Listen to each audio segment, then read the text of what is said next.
Okay. I'd like to call to order the meeting of the Lansing Charter Commission for December 17th, 2024.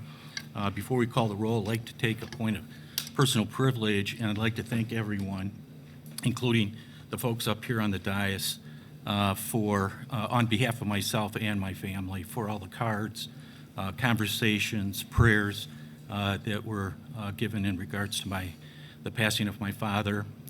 It was very heartfelt and very comforting for my family to have that in these very trying times. So I want to thank you for that. So the clerk, if you'd call the roll, please.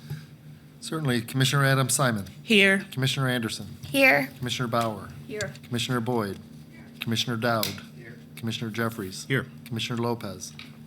Commissioner Coe. Commissioner Washington. You have 9 members present, a quorum.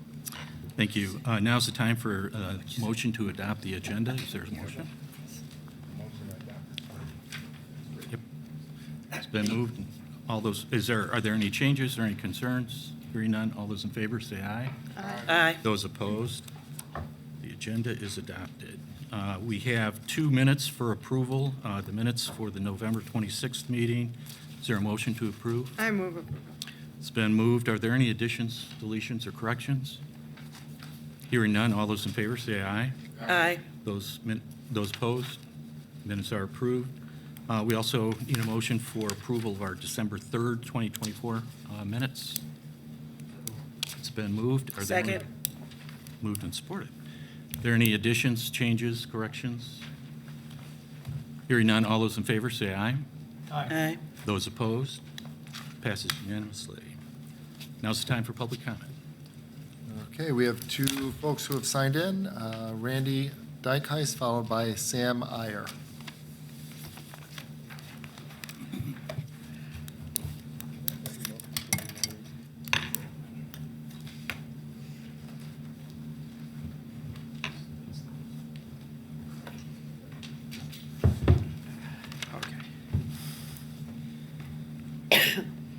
Hi, I'm Randy Dykeis, 418 North Sycamore, 4th Ward.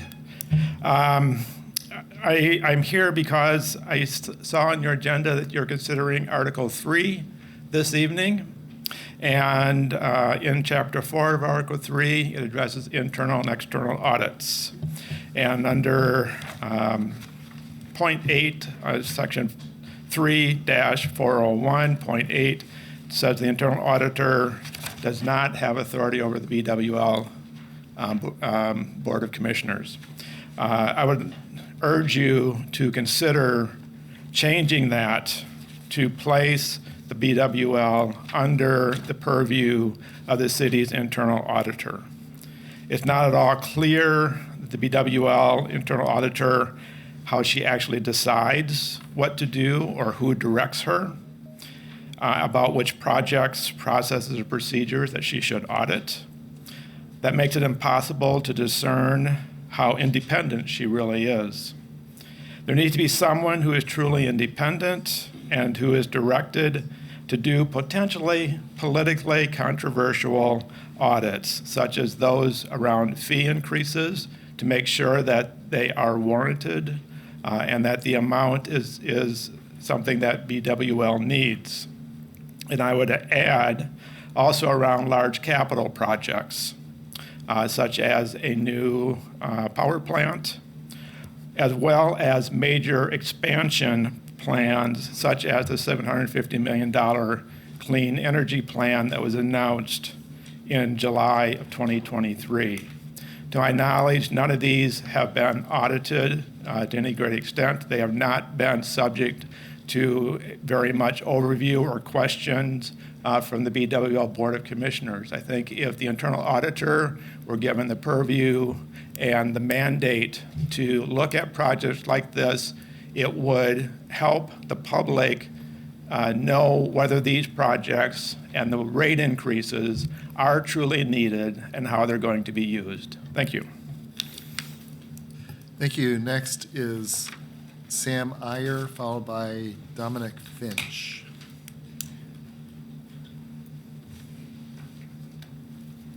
Hi, I've never spoken at one of these events before, but I just wanted to speak in support of the ethical investment clause that was introduced for Article 7. I know today you were speaking on 1, 2, and 3, but just a few things that I wanted to follow up on or just kind of bring up is the fact that Lansing's stated mission, as was brought up in previous meetings, has to do with promoting a good quality of life by promoting vibrant, safe, inclusive, city and promoting economic growth, securing financial stability. And so in alignment with that, I think that the ethical investment clause really makes sure to promote transparency of how investments and procurements are happening with the city of Lansing.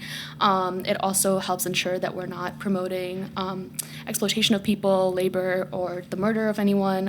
And so we don't want or need our money to go towards these activities.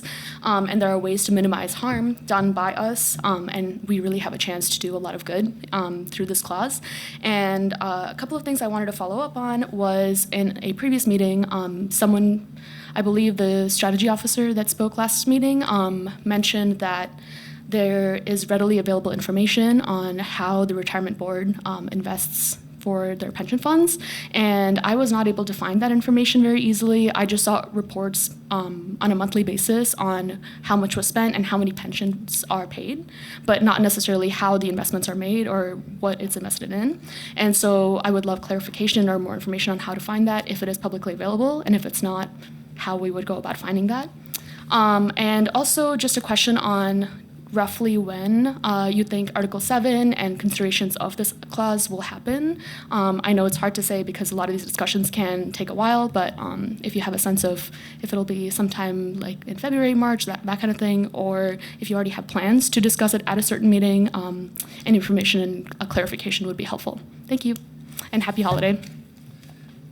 Thank you. Next, we have Dominic Finch, and following Dominic, we will have virtual comments, starting with Hannah Martinez-Hugh. Hi, thanks for having us back. Really grateful to Commissioners Anderson and Boyd for bringing up the question of how does Lansing's ethical spending fit in. I think that you guys brought up that question to the investment officer, and we just really appreciate the ongoing discussion about this. I know that we're not here every time you have a meeting. We just choose to come when we want to follow up because we know you have a lot of other things on your plate. But in watching some of the recordings from the meetings that we haven't been to, it seems like there's a lot of outstanding questions as to like who has the determination of how we decide how our money gets spent as a city, whether it's the city commission that decides or whether it's the city council, and then there's the retirement thing, which is only investments, right? But there's also like things that you invest in by hiring people. So when we get things done, like who do we hire to do those things? And so those are all really relevant, and we all feel very passionately that our money from Lansing, from those of us who live here and who pay taxes to the city of Lansing, doesn't go towards war crimes, doesn't go towards bombing hospitals and schools, and also doesn't go towards the continued damaging of the earth that we live on. So I'm sure many of you have heard that Enbridge's Line 6 spilled 70,000 gallons of oil in the past, since the last time you guys met. And Enbridge is really trying to push Line 5 through the Great Lakes.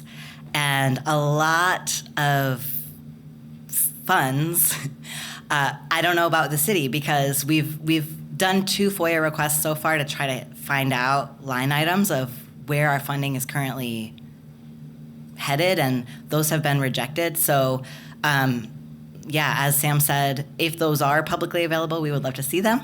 But we know that the tendrils of bad places that our money can go, they run deep and they run far, and we need to be intentional if we want to make our community better, because that's why you're here, that's why we're here. And sometimes, even when we're intentional about how we treat one another and how we want our city to look, if we're not intentional about what our money is doing, it can go against the shared goals that we have of being a place where we're all able to thrive. So thanks for hearing us out, and we look forward to hearing more as this conversation continues. Thank you. Now for our virtual, starting with Anna Martinez-Hume, followed by Lukwa Zugobi. Hi everyone, my name is Anna Martinez-Hume. I am a Lansing resident, and I also serve as co-chair of the Lansing Area Peace Education Center. I'm here to actually speak on behalf of the PEC in support of the ethical investment clause that was drafted by members of the Lansing community last September for inclusion within the charter. The PEC, if you don't know, is a nonprofit that's been supporting peace and anti-violence work in our community for over 50 years. We oppose military interventionist foreign policy. We challenge the use of local resources for the military and intelligence complex. And most of all, we support non-violent solutions to human and environmental suffering and injustice. And one of the most powerful nonviolent solutions available to our municipal government is the creation of policy that ensures positive social investment and the divestiture from entities that enable human rights abuses, climate change, violence, and war. Now, ethics like this are not entirely new to the state of Michigan or to Lansing. Within weeks of the start of the war in Ukraine, for example, the Michigan Investment Board divested $98 billion from Russia and Belarus. And mere days after that, Mayor Shore demanded that the Lansing Retirement Board divest the city's $360 million pension portfolio from Russia. Now, if Lansing is investing in Russian national entities, I would be surprised if we aren't investing in other unethical international states as well. If it matters to both Lansing residents and to our local leaders that our retirement portfolios, city contracts, and purchases don't invest in unethical entities, then why not enshrine this in our charter? Placing this clause in our charter will ensure that such a policy be created and ensure we have a city whose municipal code lives up to its values. Like Nick just before me mentioned, at the last commission meeting, many of us were really heartened to see so many of you raise the ethical investment issue and that you posed inquisitive questions about it to the Lansing Chief Strategy Officer. The Peace Education Center encourages you to revisit the proposed language that was drafted by the community, to reach out to those who drafted it and to those who support it, and consider its best placement within the charter. Thank you, and peaceful holidays. Thank you. Next, we have Lugwa Zugobi and Matt T.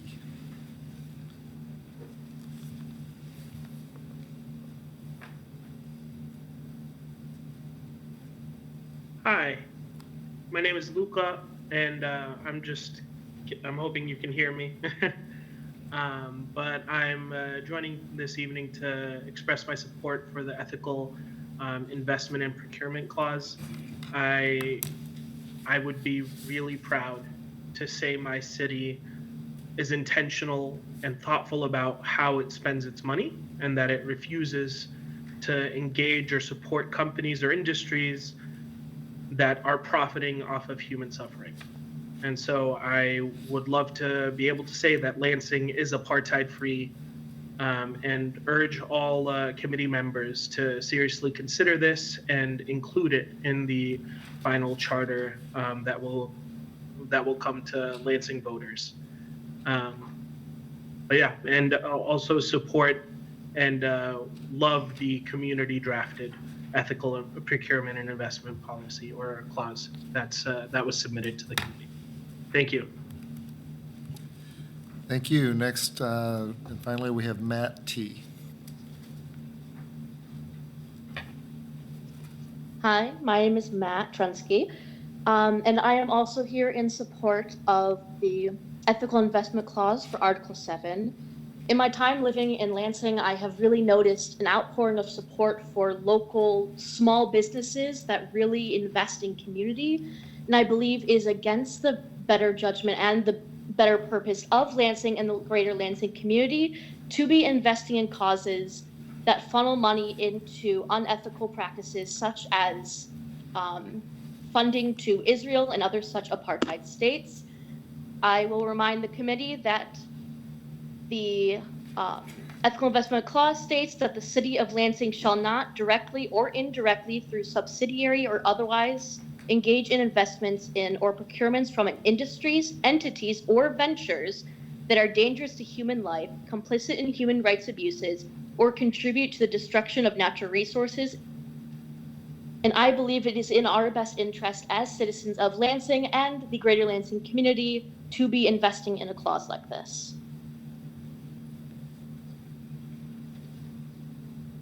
Thank you. Thank you. Okay, then we are to officer reports. Thank you, Mr. Clerk. At this time, I will defer my comments to Commissioner Bauer. That goes back a ways. It does. Our chair asked that I give an update and report on. I've met a couple of times with former Mayor David Hollister to get his thoughts about recommendations for the charter, insights that he would have. So I just wanted to let everyone know that he's given a lot of thought to this, taken it very seriously. He even met with Dave Weiner, who many of you might remember was his chief of staff, Bob Swanson, who was the finance director. And they, this morning, Mayor Hollister sent his recommendations in written form, similar to what Councilmember Wood sent. So I would suggest and hope that we would put that on our January 7th agenda. I would ask the chair. I sent the email, forwarded it on to the chair, and would ask that he distribute it to all of us as commissioners, and that on January 7th, if possible, Mayor Hollister will join us, or either in person or virtually, to answer any questions. So just wanted to update you. I'm very, very thrilled with this because I think he can offer some valuable thoughts and insights as we move forward. Thank you, Commissioner Bauer. At this time, I did receive that from you today, and I will pass that out to everybody as a communication. We'll make it part of our packet. We'll put it down for January 7th as a presentation. If possible, we'll kind of play that by ear for right now. I really appreciate your work on that and getting that together. Thank you. I have no further comments. No comment. No report. Just a couple things. So it's always there are written communications in the packet. For the monthly budgetary update, so far expenses have been $143,600, leaving $356,400 remaining. And you have an itemized thing in front of you. Emory is working on a memo regarding some questions that have come up regarding the 1975 charter, so that should be available by the next commission meeting. And then also, finally, I want to thank Lexi, who has been an intern in my office and has kind of done triple duty by adding the Charter Commission to her duties, but tonight will be her last meeting as her internship is ending. So thank you, Lexi. Thank you. That's it. Commissioner Boyd. I just want to say that I, too, have met with Mayor Hollister. I met with him early on in this process. I also met with Bob Swanson. I have their ideas on some of the questions that I asked them, and I'll be happy to give those to Joan Bauer, and she can include it in her report. But just so you know, Great. I have talked to them as well. And they have very definite ideas on what works and what doesn't work. Thank you. Vice Chair Simon. Yes, this is a question for Clerk Swope. Looking at the itemized our expense report, it's saying payroll, but the payroll starts back in April 5th. We didn't begin until May 21st. So what does that include? Payroll is not just the commissioners. If you remember, the cost of the special election is in here. Okay. So that includes the cost of election inspectors, the cost of okay. That staff, makes the cost of city TV staff may be in Okay. here.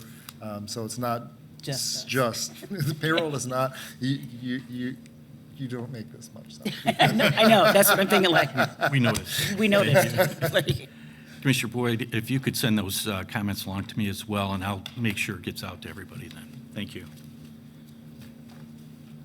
So we're moving on to unfinished business. If you look in your packet, Emery provided us with a really good cheat sheet. I would refer you to that. And we also have, for the first part of the review, Article 1, line by line, we have a communication from our attorneys regarding questions that came up regarding those sections. I believe we have Attorney Matt Cross with us tonight.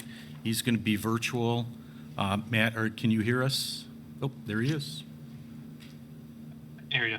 Okay, great, thank you. So just to do a quick review, if you're looking at the cheat sheet, under Article 1, chapters, it has 5 chapters, 1 through 5. As of today's date, Chapter 1 we've adopted as it was presented.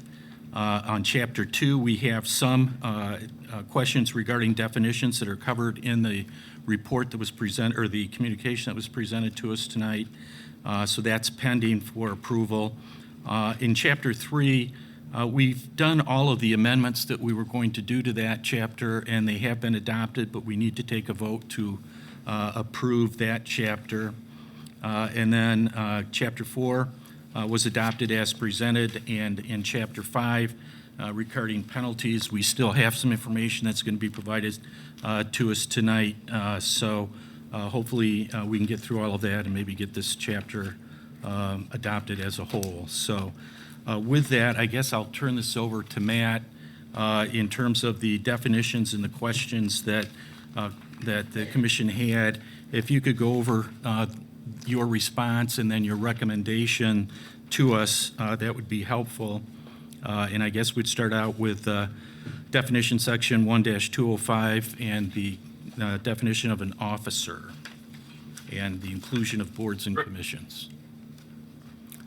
Right, so I had officer and publish. Those were the two definitions I had under section 1-205. So with respect to officers, I think the question was essentially, can we remove or carve out members of boards and commissions? And Kristen laid out in her letter just sort of, it all boils down to really a simple premise from my standpoint, is changing that would sort of have ripple effects in other provisions in the city charter. And just as a practical matter, I've never seen a carve out when they refer to officers generally.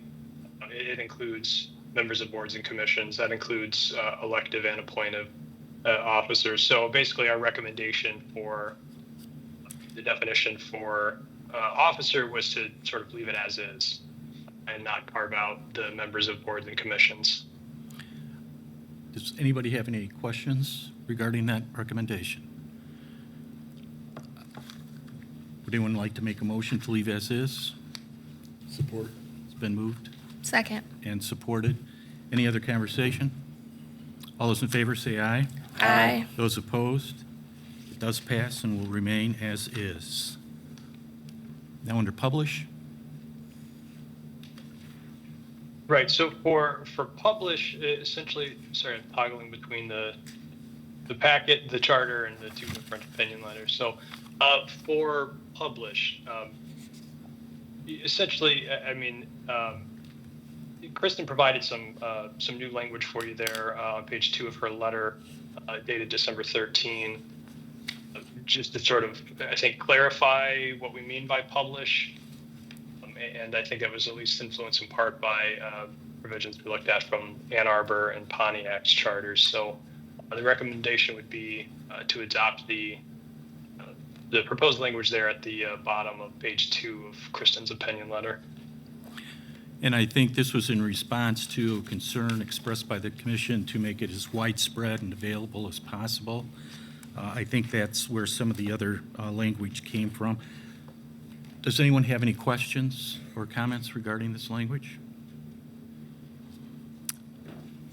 I have one question, Matt. In terms of, if you go down, it would be the third line where it says, by any means determined by the city.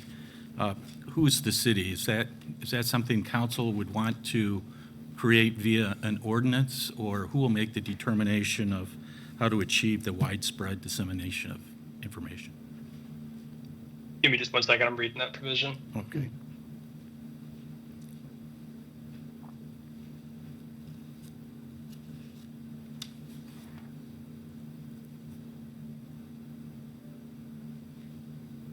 Yeah, so I mean, I think generally, I mean, what I generally see is when we're any notice provision, whether it's pursuant to the charter, the zoning enabling act, the planning enabling act, any statute that requires statutory notice. I mean, I generally see it's the clerk who does that.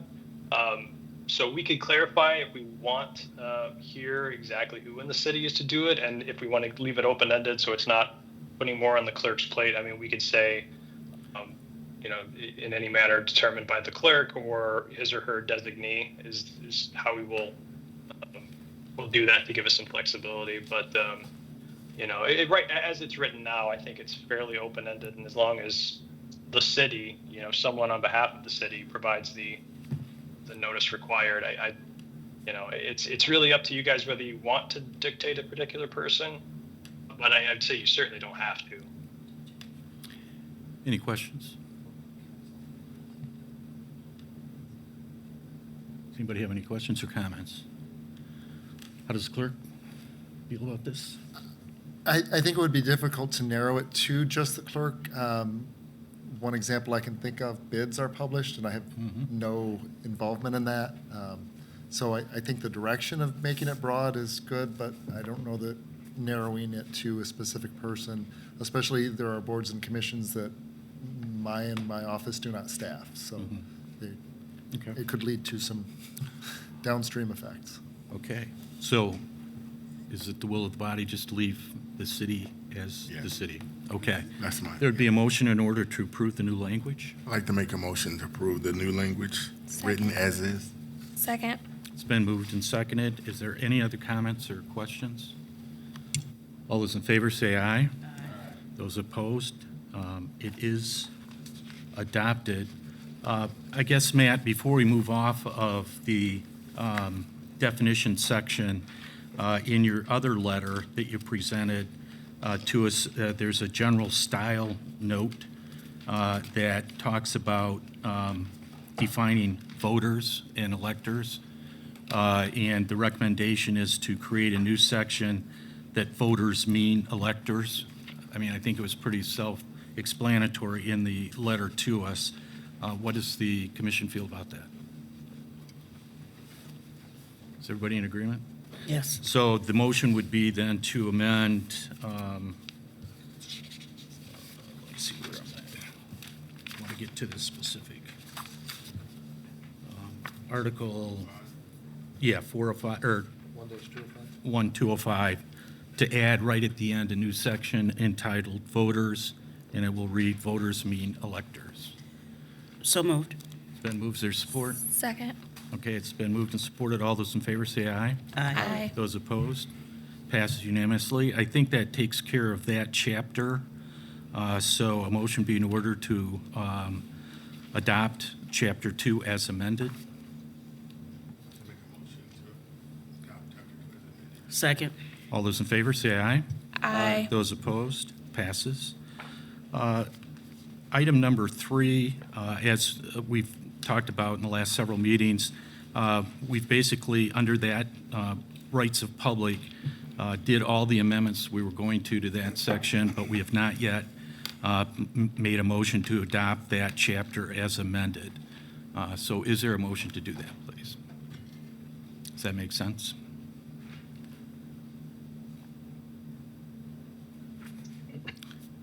This is where we addressed the anti-discrimination and the public records issues. It's been moved and supported. Is there any comments, concerns? All those in favor say aye. Aye. Those opposed? That is adopted. Again, Chapter 4 we've adopted, and then under pending for number 5, Chapter 5 regarding penalties. Matt, did you want to address that, please?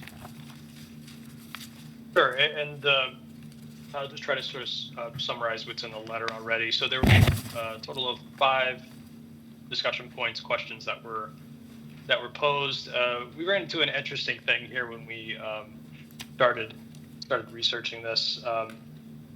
There's sort of an inconsistency in the Home Rule City Act where it talks about these penalty provisions and that they refer to maximum penalties for violation of city ordinances. And obviously we draw a distinction between city ordinances and the city charter. Under a prior version of the Home Rule City Act, it was a little clearer, and I think used sort of broader language to refer to violation of city law generally. So we're really kind of piecing together this argument or this analysis somewhat because of the absence of any clear language in the Home Rule City Act saying that city charter violations are subject to these maximum penalties. But I think it's safe for us to assume that that's the case here in the absence of any language to the contrary. So that being the case, just kind of going down through the 5 discussion points. The first one was a proposal to add language defining a charter violation as a misdemeanor. As we point out in the letter, that is sort of the default under the penal code. Any act or omission that's not a felony and is punishable by law by a fine, penalty, or forfeiture and imprisonment is by definition a misdemeanor. So that revision, if you want to add the language, fine, but in the absence of that language, it is just a misdemeanor, just as a matter of law. So raising the fee to $1,000, again, this is premised on that analysis that even though the Home Rule City Act caps the penalties for city ordinance violations and not city charter violations, we should still follow those caps. And so we are limited to $500 for that. And the same is true of the third discussion point, which was changing imprisonment from 90 days to 93 days, because that mandates fingerprinting and appointment of an attorney. The Home Rule City Act caps us at 90 days. The only exception to that is there's another provision of the Home Rule City Act that says that if the ordinance violation substantially corresponds to a state law that is a 93-day misdemeanor, we can raise the penalty to 93 days. I think ultimately those are the types of things that the city does want to accomplish. Those type of like penal ordinances, they want to accomplish that, I would imagine, through the police power ordinances versus in the city charter. So I think leaving it at 90 days, I don't think we have a substantial corresponding state statute that would really give us a basis to raise the penalty to 93 days. Okay. The fourth point, the fourth point is who is liable for violation of the charter. It governs the conduct of city elected officials, appointed officials, and employees. So it applies to really anyone who is a representative of the city. And then finally, the last point was just sort of asking for clarification about the last sentence of section 1-501. All that really is saying is that the civil and criminal penalties, you could pursue both the criminal penalties and removal of an officer, a discharge of an employee. These aren't exclusive remedies. That's all the final language was trying to accomplish there in 1-501. Okay. Commissioner Boyd?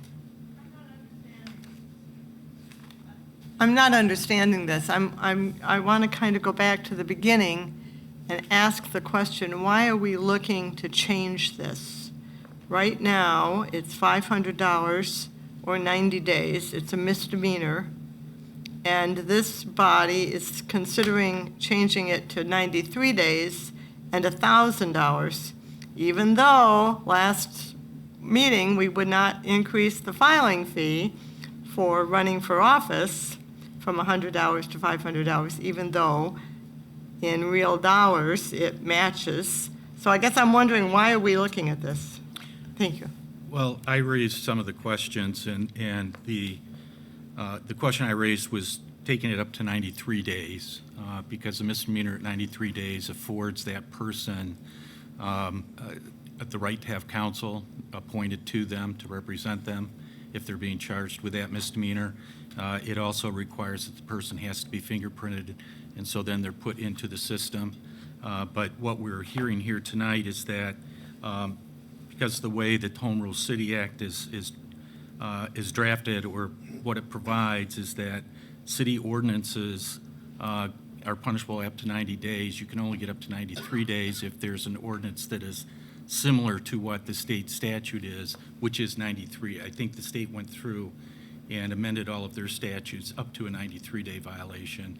City ordinances have to remain at 90 days.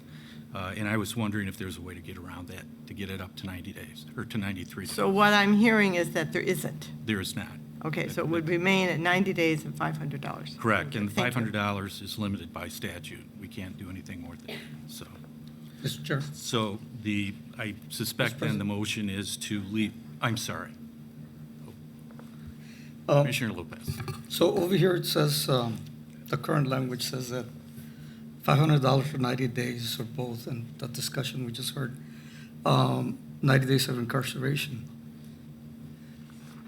And this is up to the court, obviously, right? Mhm.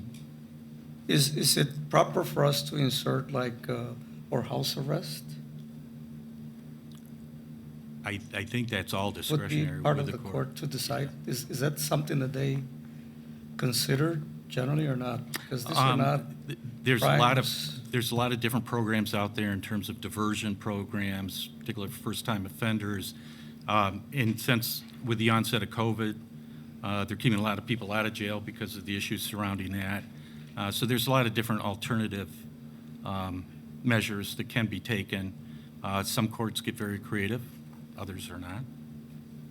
So what probably would be up to the city attorney, who's the prosecutor, to request house arrest, They rather can- than imprisonment and Sure. taking them out of the. They can make that part of any plea deal. The courts still have to accept it, though. Yeah, because these are not crimes of like, murder or Mhm. violent crimes. Correct. So, question for clarity. Who enforces the charter when they violate? I think the city attorney would, Okay. I think. Yeah. You might be able to bring in the attorney general too, but I think it would be primarily the city attorney. So someone would bring this incident to the attention of the city attorney, and then the city attorney would choose to prosecute or not? Correct, or it may be a recommendation of city council to the city attorney if something is brought up to the city council's attention. I mean, there could be a number of ways that it gets to the city attorney's office. And has the city prosecuted anyone, officer? I know you wouldn't know that offhand. I know that there was hearings in front of council in terms of termination Okay. of other members, but I Okay. don't recall a city attorney Great, thank you. going after anybody. Just one other thought. So when the city prosecutes stuff like this, or the folks that are being charged, or do they have the right to an attorney in these cases? Yeah, if it was a 93-day misdemeanor, potential jail time, maximum, they would have a right to it. But if there is potential jail, if there's a potential that the judge is going to issue any kind of jail time, they would have a right to it. But that issue may not be, as fraught as it used to be, in the sense that we now have a public defender system in Ingham County, and they basically will take all the cases that walk through that are indigent. And so typically they'll be at least initially represented. If they have the means to provide for counsel for themselves, then they'll have to do that. But there will be someone there initially. Okay. Any other discussion? Commissioner Washington. Just really quickly, isn't this something also that could go through the ethics board and they could make the recommendation to council to move it on? I mean, there are a lot of ways to get this to go forward.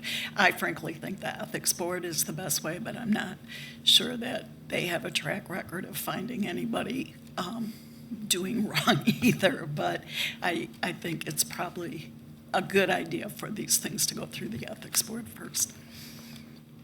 Any other comments? I believe a motion would be in order then to preserve the language that currently exists in section 1-501.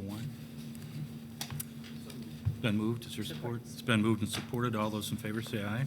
Aye. Those opposed? So that takes, so for chapter 5, a motion be in order to adopt as presented. Is there a motion for that? It's been moved and supported. All those in favor say aye. Aye. It passes. So we've now have closure on all of the chapters in Article 1. So a motion would be in order to approve. Yeah. Settle down, settle down. We've got more to do.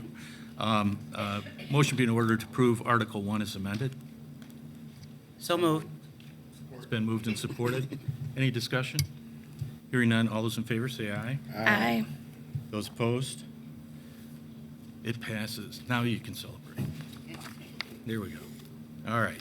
So moving on to Article 2, Officers and Elections. We have the second opinion that was sent to us that covers all of the questions that were asked. As you can see in Article 2 on the cheat sheet, we've got 4 chapters. None of them have been adopted either as amended or as presented. The first part of the memo that we received we've already dealt with in terms of the voter means electors. So starting with elected officers 2-101.1. Matt, can you go over that with us, please? Sure, this should be a pretty quick one. The question we got was whether elective officers of the city might be able to include a city attorney as well. Short answer is it could, but you guys might be the only city in Michigan that does that. We tried to find another example. Not that that's always our our waypoint. I mean, you guys are free to do it if you want. I cited the language of the Home Rule City Act that says pretty clearly you guys get to determine who your officers are. So that language that we centered in on was quote, and other officers considered necessary. Those are officers in addition to the mayor, clerk, and treasurer. So you can do it. I just did not find another example of another city doing it in the state of Michigan. Thank you. Is there any discussion? Go ahead. Commissioner White. I actually have a lot of discussion on this. This was one of the driving things that actually made the public vote to have the charter reviewed, is because there was a lot of consternation with what has been going on with the city attorney's office and the mayor, and the fact that there's not a lot of independence that has ever come from the attorney's office because they are beholden to the mayor. So there's not a lot of independent thinking, and and like I said, I was on these discussions of the folks that really pushed to get this charter reviewed, so I know what the issues were. It was the mayor, it was the council wards, and it was the city attorney.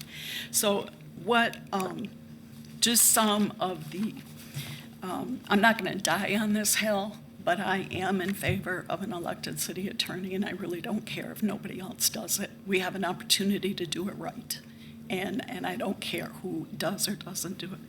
But one of the pros would be accountability to the public rather than the mayor or council.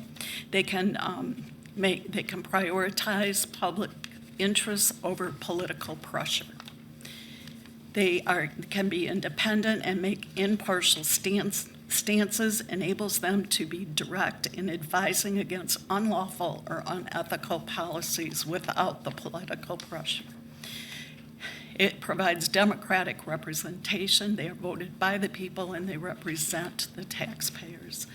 It provides another layer of checks and balances. They can give independent opinions and can serve as a check on city leadership. And it also it builds more confidence with the public. I know that when I was on council, I actually would go to the city attorney and ask for their opinion on something, but the mayor would go after me and that opinion would change. So there's not a lot of independence, and that only stands to reason because the mayor can fire them. And so any of us would want to preserve our job. And it's been an issue. It's been a huge issue. And I just think that they would have to keep the people, the actual taxpayers, happy. They would have to go to the people with their qualifications and what would make them the best person to be our city attorney. And they would have to continue to do the right thing so that people would continue to vote for them. I think it's a great idea, particularly with the incidences we've had with our city attorneys in the past few years. And I would suggest we consider going to an elected city attorney. Other comments, questions? Commissioner Bauer. Do we know, are there other cities in Michigan that have elected? No, and So I there's- don't care. So I there's don't care. absolutely none? No. No, they are in the country, but not, I couldn't find Not any in in our Michigan, country. but I know we can do it. Commissioner Cowie. I just had a question about now, if we were to go to an elected attorney and that person doesn't perform, there's no way to get rid of them Yes. until the next election. Just What would like be with the repercussions? mayor or a council person, yeah, you could. What would be the You repercussions recall. and how long that would take? I don't know, Where- but how do you get rid of one that's appointed that is no good? You can't, Can't the mayor just but they appoint don't. him? That's the Well- problem, because they have appointed them. I see the pros and cons on that issue, but again, once one's elected, very hard to get someone recalled. It's hard to get rid of one that's appointed. Commissioner Anderson. I just want to throw out an alternative, possibly, like a way to maybe meet in the middle. Would it be possible for council to appoint a city attorney, and then that way there's more people involved in that process, and they can still be let go if they're not performing? Would that be, I don't know, I'm just throwing that out I would be more there. in favor of that, Commissioner Anderson, than I am with the current structure, because as it is now, it's problematic. Commissioner Boyd. My feeling about the city attorney is I think it needs to be looked at. I don't feel that I have enough information tonight to look at it, but I know that it's an issue, and I think we have to address it. I am not in favor of electing a city attorney. Thank you. Other comments, questions?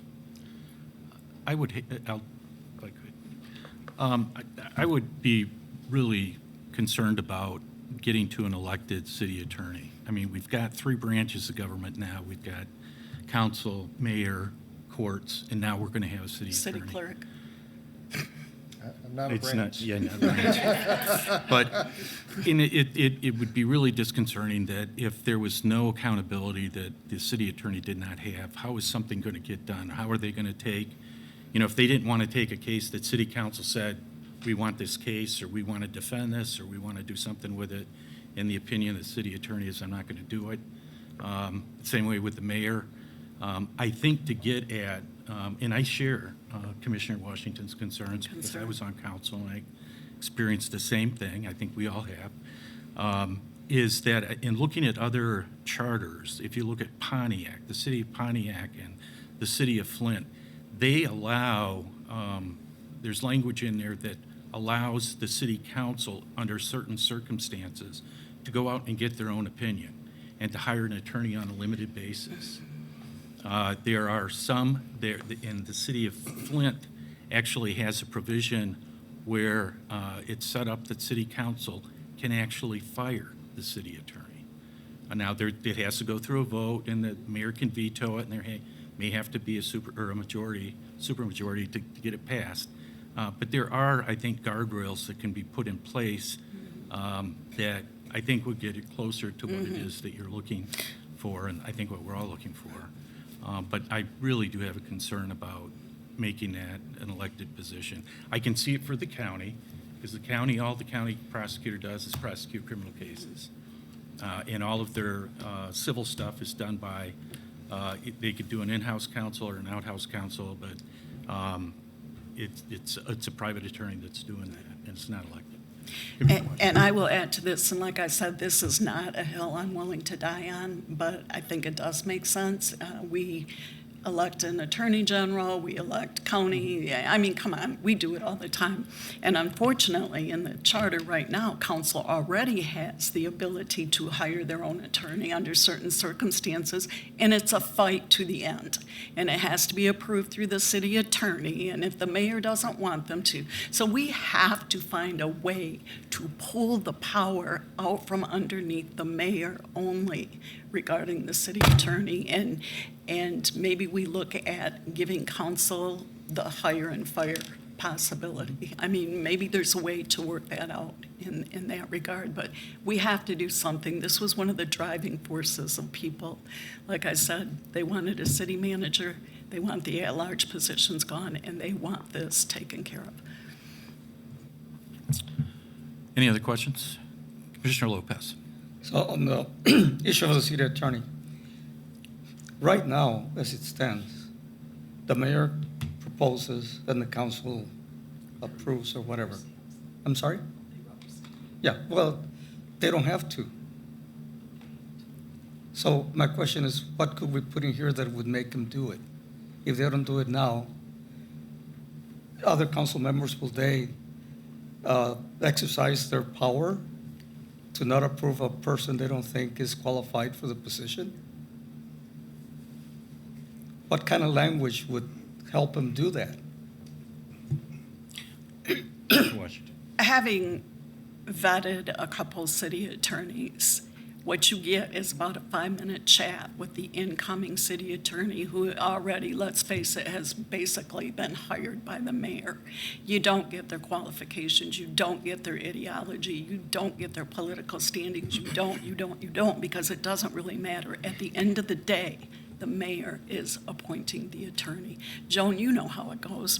Brian, you know how it goes. Mm-hmm. It's a rubber stamp, and nobody's ever going to do the robust interviewing if they're not really responsible. So my question again is, what kind of language would give the council the power to do that? Or we put in the charter that the council shall also interview the applicant? I mean, interview the applicant and vet the applicants that are sent forth by the mayor?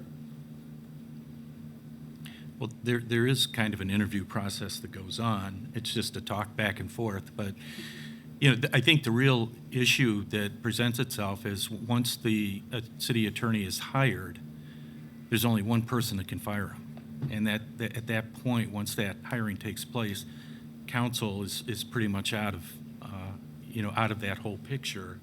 And I think in terms of, to your point, that there should be language put back in that does make council a player in that regard. But as we're reviewing this charter, I mean, we can change that. Mm-hmm. Well, and again, paradigm. As everything, it all comes down to, does the council have the will to put up a hard vote? I mean, that's what it's all about. Well, that's what I said initially. If council doesn't have the will, Yep. what could we put in the charter that would make the council do their job?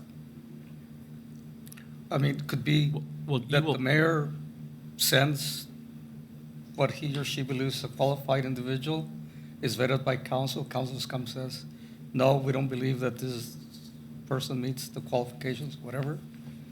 Go back to the drawing board. I mean, is that what we're looking for? Commissioner Bauer. I mean, I think that process would already exist, but I don't think the issues are in getting the right person up front. I think the issues is there's a difference of opinion between the council and the mayor at that point, and I think probably every city council has run into that. When I was on the city council, and I apologize, Jody, because I know you don't like me going on about the past, but anyway, we did hire a law firm, and we got a different opinion, than the mayor's opinion, it made no difference at all. And the city never authorized payment of the attorney. So every time I saw that attorney, years after, he'd always laugh because, so the issue really is afterward. And Commissioner Washington has pointed out all what happens, the result of that, but I don't either know how we can get around that. So, but I think we all would agree that that is something that we have to look at. How can we have a more, I don't even mean independent city attorney, maybe without electing one? Are there other things that we could do within the charter? But I think it's a very important issue. Well, if we could at this point, I do have some language that I have found that I'd be more than happy to circulate that might provide, something that we could do that will address some of the issues that have been raised here tonight. I don't think we can approve this anyway, this particular section, because it also deals with a number of council members, and we've got to resolve that issue. So why don't we just move on? That I will send this out along with the other information to everybody. Please read it, and that might give us some place to go. So the next issue is section 2-101.2. This deals with a term of 4 years, terminating at noon. Some of the language that seemed to be confusing. Matt, did you want to address that, please? Yeah, so this point was focused on whether we could remove the language that talks about, it's the phrase, quote, "and shall serve until the election and qualification of a successor." So the question was asked whether we could remove that language, and I think there was understandably, some kind of general confusion as to when this language should even be triggered. As I pointed out in the letter, or as we pointed out in the letter, there's one other example we found of this in the city of Linden, and this phrase seemed to be a bit of an antique, and there aren't many charters. Again, really Linden was the only one we found that still included this language, but it is a phrase that appears throughout Michigan election law provisions. But it provided like one hypothetical where someone wins the election, and our charter says you have to have the requisite qualifications throughout, from the time you are an eligible candidate for office to the time you take office to the time you're in office. So there could conceivably be a scenario where someone wins the election but moves before they're sworn in. So there may be a scenario where there's not a qualified successor. So in that scenario, that language would be implicated. But we have provisions already that would be triggered if that happened, if there was a vacancy. So I guess the short answer to the question is, can we lose that language? Yes, we can. Are there any questions? Commissioner Boyd. And you've offered a suggestion on what that language could be on page 35, section 2-102, term of office. The term of every elective city officer is 4 years and commences at noon on the first day of January after the regular city general election. Correct. And I was looking at it again. Honestly, we could even just carve that language out from the way it currently reads, 2-101 sub 2. And we could just take those last few words out and just use the language we already have. But yeah, those are just two different ways, very similar ways. There's not much difference between what it would look like if we just carved that out of our existing language versus using the proposal that we included in that letter.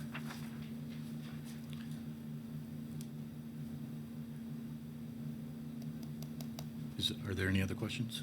Commissioner Boyd, did you want to move that language?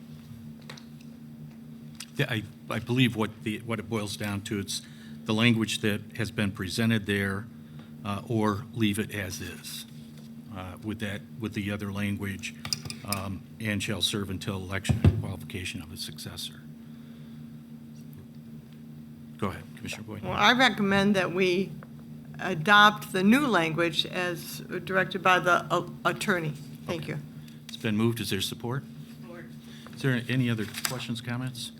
Okay, on that, all those in favor say aye. Aye. Those opposed? So that will be the amendment to section 2-101.2.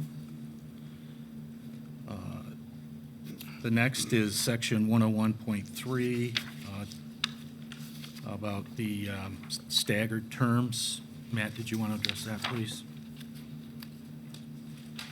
So Chris correctly pointed out that the language we proposed. Well, let me just back up, I guess. So the point was we wanted to find out whether we could get rid of staggering, have everyone seat up at the same time. Answer to that is definitely yes. The question is the logistics of accomplishing that. And Chris correctly pointed out that the language we provided starts this phasing out process in 2025. The timing really wouldn't work out. So, I mean, optimistically, we get this charter revision on the ballot in November of next year. At the same time, the people looking to fill the 4 vacancies up in 2025 would be up for election. And the charter amendments would not be in place by the time those people take office. So what we should do, the language would be almost identical, but we would change the language. It would be starting in 2027, there will be 4 vacancies upon the council to be filled. The 4 vacancies with the highest vote numbers would get a 2-year term of office, and then beginning in 2029, each person would be elected to a 4-year term. So we can get rid of staggering, and the only change to that language would again be changing the years from 2025 and 2027 to 2027 and 2029. Discussion. Anyone? Does anyone want to keep it staggered or to keep it all in 1 year? Commissioner Washington. I would like to see them all done at once. So you support this language? I do. But you support this language starting in 2027. Right, we'll make the change. Okay, so, We have to change.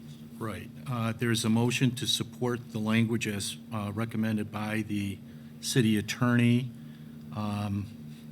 If we could have a motion to support that, and then we'll do the amendments to, it's been moved in. Second. All those in favor say aye. Aye. Those opposed?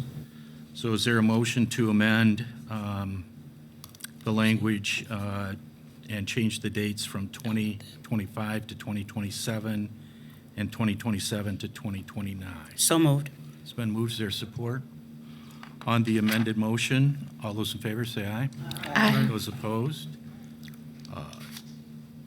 He abstained Oh. for the first motion. He abstained. Oh, I'm sorry. Okay. Let's make Emery here. Okay, we'll make sure that's in the record. So the amended, that has been adopted then. Okay. All right, and then section 2-102, qualifications for elective office. Matt, did you want to address that? Sure. So I'll start with just sort of the general premise that is cited a few times in this letter and is really relevant. If it wasn't clear, definitely relevant to your conversation about the city attorney, that position being a city officer as well. But basic premise is that the city gets to determine in its charter the qualifications of a city officer. So we can change it. I think the requested revision was essentially to go from, does it read now, 1 year prior to taking office, and I think the suggestion was to make it 1 year prior to the deadline to file to be a candidate for office. So you could absolutely do that. Yeah, I'm sorry, I'm getting ahead of myself. I was thinking about the language where we talk about default, but for that first clause, that yeah, basically the answer is yes, you can change it to make it 1 year. You could expand that if you want to. You guys have a lot of flexibility. So you could absolutely expand it, though, to make it 1 year from the filing deadline as opposed to 1 year prior to taking office. And I guess, Matt, on page 5 is the recommendation, is the recommended language that your office is proposing. And I guess that you're proposing both the first part, which talks about, in the second part, the second part, which talks about the ward council members, even though we've not made that decision, but this would take care, I think, of both at-large and ward council members, that combined language. Does everybody understand that? Or did I confuse everybody? Okay. So is there a motion to approve? It's been moved. Is there support? It's been moved and supported. Any discussion? I'm sorry, is this on both or just the first one? We're combining both.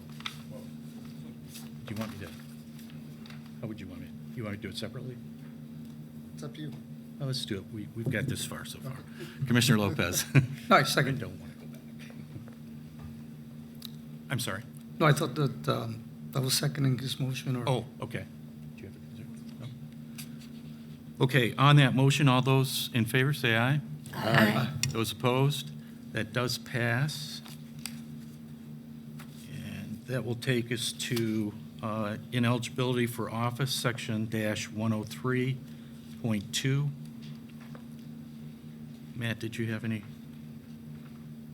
Yeah, just very briefly, and I think this is, probably not going to be the last time that we perhaps have to jump from whatever section we're working on back to the definition section, because it's certainly a good idea anytime we throw out sort of a term of art to try to define it as precisely as we can. So I think this is one example here where basically, if we're going to, I think there's some general confusion. Okay, what does that mean, default to the city? I provided just sort of a general definition from Black's Law Dictionary. So I think it would be a good idea to add this default to the city definition back to section 1-205. The question was also posed, can we expand this concept of default to more than just the city and perhaps really any municipality?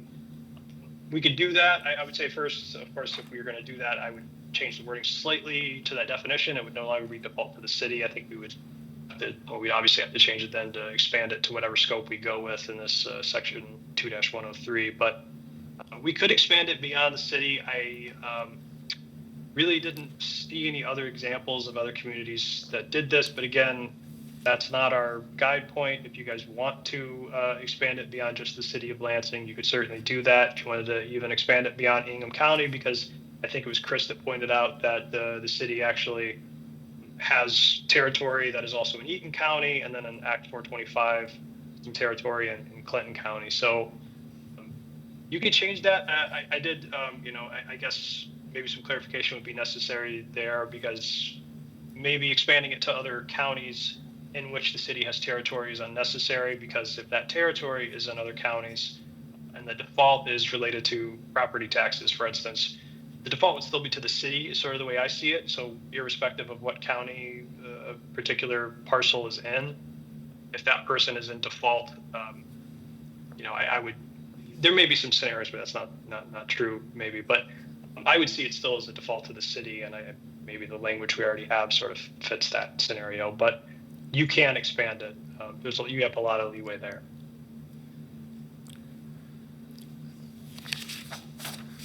Clerk Swope? Thank you. I think the question as it's come up is, I think the current attorneys have determined that if it goes, and basically from February 28th or February 14th when it's due, and then it goes to the county pretty quickly after that, so there's not really a period of default. Could we define default to the city to include tax reverted property or property in the city where the tax debt has been transferred to the county? Yeah, I think that would be fine.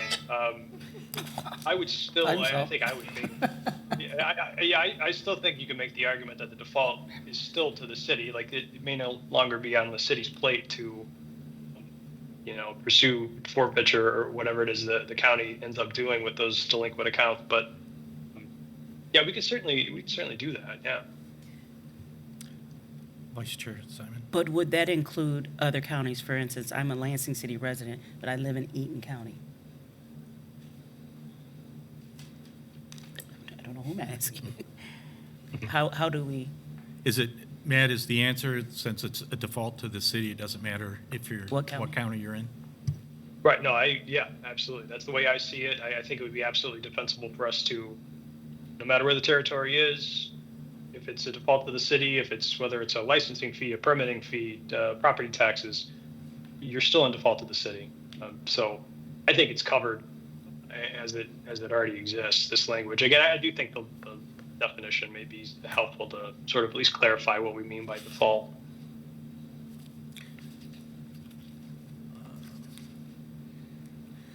I'm sorry, does anybody else have any questions?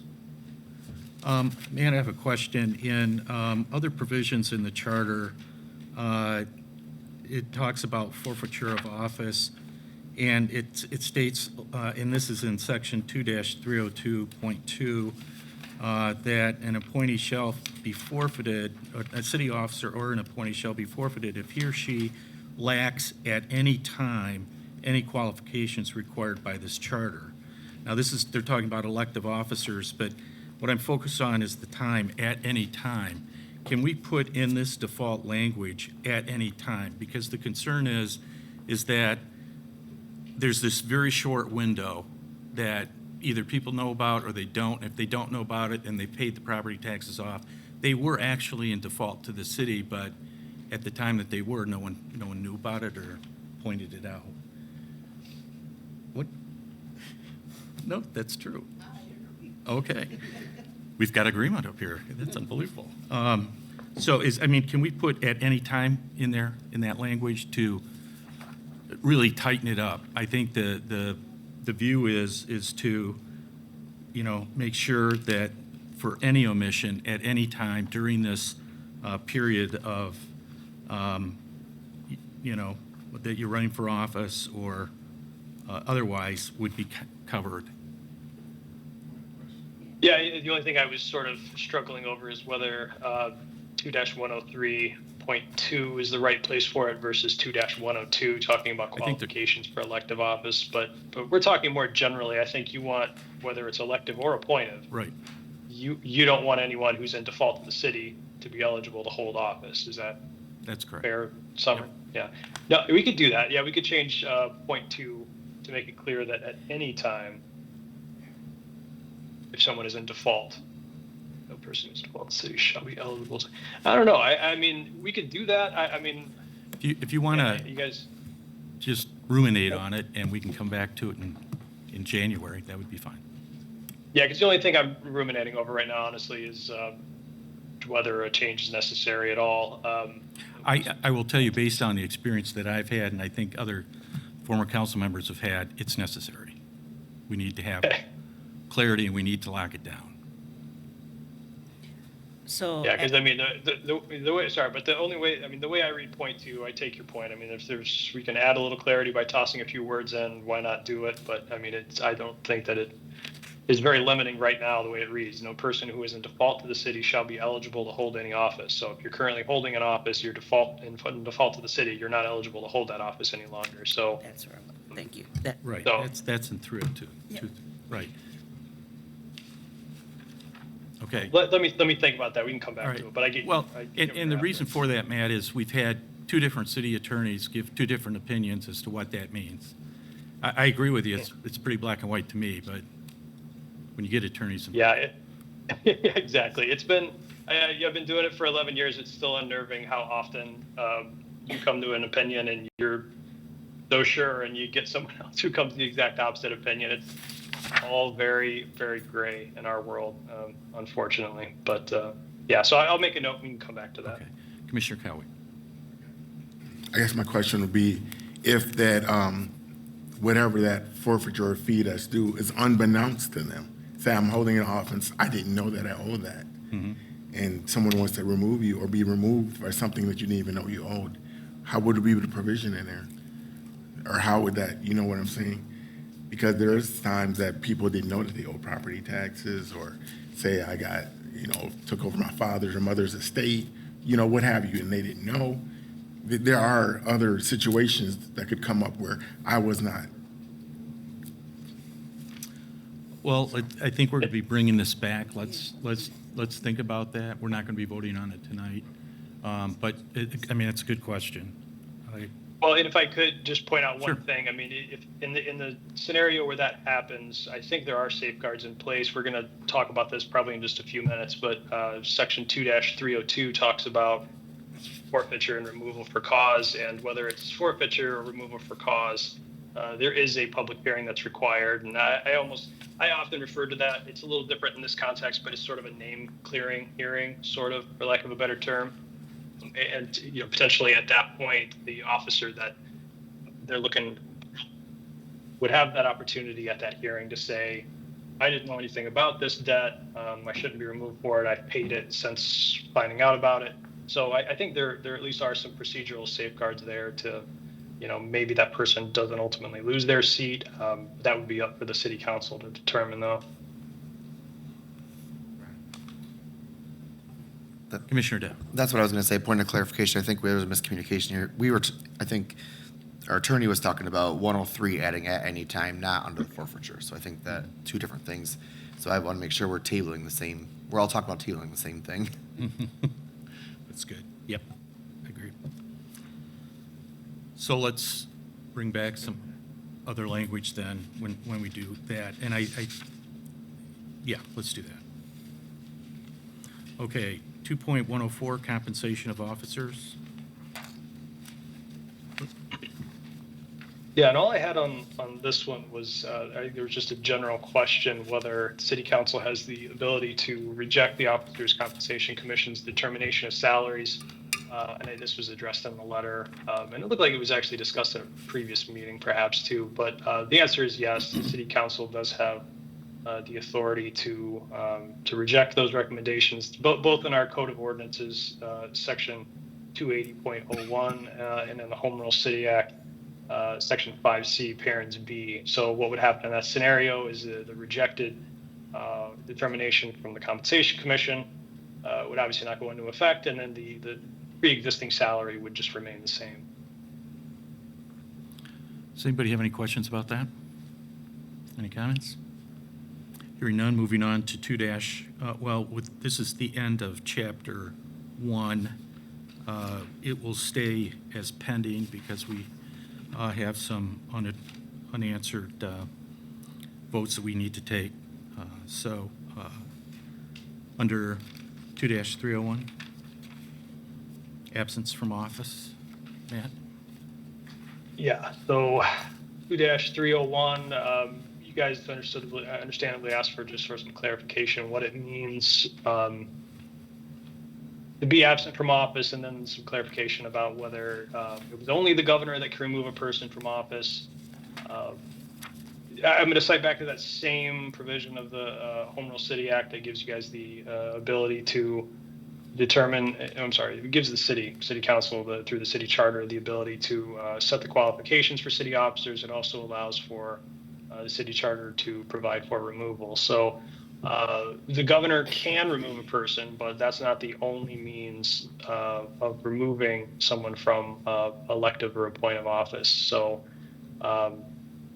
there's nothing, and that's actually, there's a provision in the Michigan Constitution as well that supports that position. So,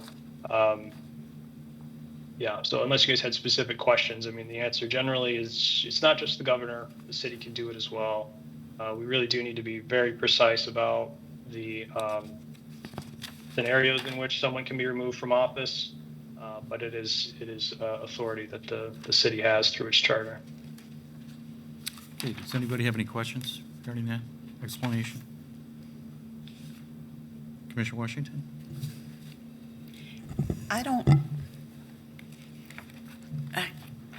Okay, so we all know about the incident where we had a council person that made incredibly racist and discriminatory remarks and comments and threats, innuendos to one of our young black men activists in this city.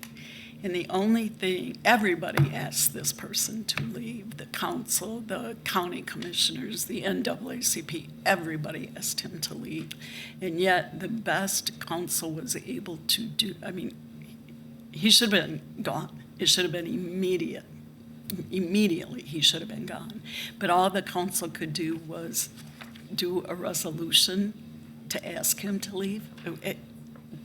Yeah, there's got to be a little more teeth in this. That was egregious, and he was allowed to continue to sit here. Is there, I mean, we do have language in here that talks about forfeiture and the reasons and what would constitute, what conduct would constitute forfeiture. Is that something? So are you telling me we need council people that know what the charter says? I didn't say anything like that. Yeah. Commissioner Cowie. So from what the attorney says, there is teeth and merit in what is already written. You just have to follow it. I guess that's what Commissioner Washington is asking. Who is the defining factor to exercise that? Am I correct? Well, I don't. I guess. I think my bigger concern is I am not sure that council is aware that they have that opportunity or that they could have done that, or because the guy stayed and stayed and stayed until he decided he was going to move out of state. And I'm concerned that this is allowed with one of our elected officials and that nothing was done. Basically, nothing was done. And I think, I mean, it's a violation of our human rights ordinance. It's a violation of our ethics. It's a violation of our charter. And nothing was done. And it concerns me, and I think maybe we need to make it incredibly clear that I don't know if we can even do that for these offenses. You will all be removed. Something has to be done. That was awful. Can I? Yeah, the only, sorry, I just wanted to flag one thing that I'm sure that it was on in the back of at least some of your minds is you got to be careful with this language. We don't want to make it so broad that, as it's written right now, it's pretty customary that I see in other charters as well. It's for lack of qualifications, for a felony, for violating the charter. That the charter provision that specifically says forfeiture is the penalty, but for things like just sort of even as much as it pains me to say it, the very sort of abhorrent things that come out of people's mouths sometimes, you're going to run right into First Amendment issues. I mean, if you try to make language, I don't even know what it would look like, but that would be my concern, is sort of having, I guess I have a hard time envisioning the language that would be defensible under the First Amendment to address situations like that, but that's just my 2 cents. Commissioner Boyd? I share the concern of the attorney on the First Amendment issue, but when you mention all of the things that statement violated, I'm like, what in the world? Why was nothing done? Why was nothing done? Why didn't the city council do something? Why didn't the mayor do something? I don't understand it. I really don't understand. But I do share the attorney's concern about the First Amendment right. Any other discussion, comments? I mean, it does provide in the charter currently that under that situation, council could have done something, and that decision would have been reviewable by the court. It's not reviewable by the mayor. And again, this is an issue of, we've got in the language that we need in the charter, but a city council that chooses not to follow it or decides not to follow it. I think the language that was recommended by our council helps that process. It leaves it up to the city council to act. Mm-hmm. And that is very clear. Right. And that is the language in there. I think they're asking us to put in is permitted to attend and speak at the hearing for due process reasons. Oh, I'm sorry, and I did notice one other thing that we may want to clarify as well in that same provision.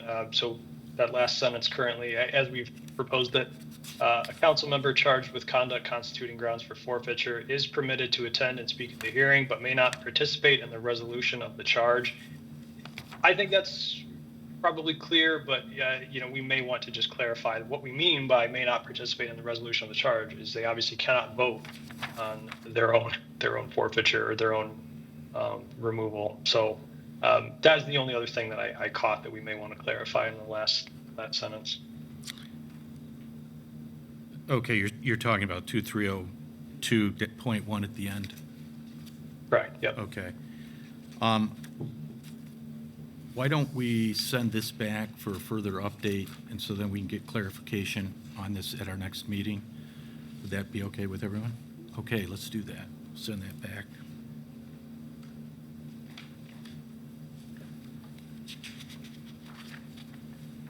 Okay, 2.304, temporary absence of the mayor.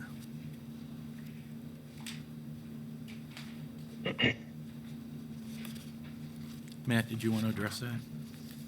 Yep, sorry, just one Oh, no, that's second. okay. Yeah, so there's quite a bit of discussion that if you didn't already gather by the different writing styles from some of these sections, this was kind of a team effort. There was a lot to cover here in the election and the officer section. So my colleague provided quite a bit of discussion here, what temporary absence of the mayor means. And we've got there at the bottom, we were just sort of, I think maybe the cleanest way to do it, we're suggesting that we add to 2-304.6 that clearly defines what it is we mean by temporary absence of the mayor from the city or inability of the mayor to perform the duties of office. Does everybody see that language? It's on page 12. Okay. Is there any discussion? Any questions regarding that language? Is there a motion to approve that amendment? It's been moved and supported. All those in favor say aye. Aye. Those opposed? It does pass. Let's see. Just write it down. Okay. And then 2.401 under recall.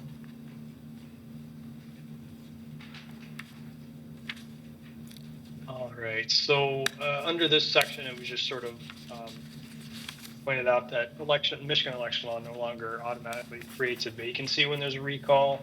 And the suggestion was essentially to revise 2-401 to have it comport with state law. So,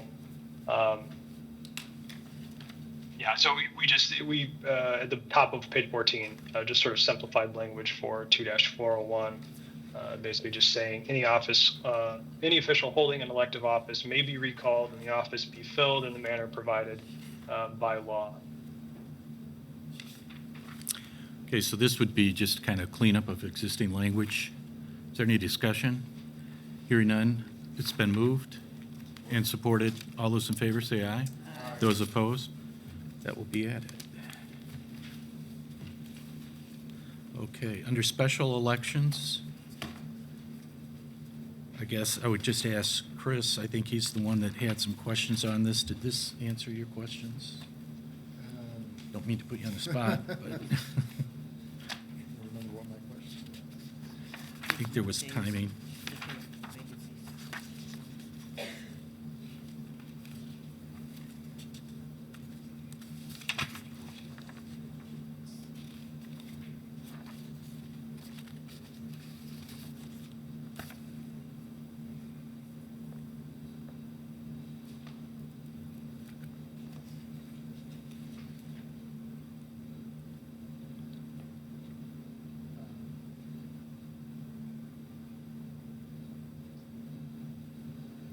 Yeah, I mean, the city cannot call a special election in that timeframe.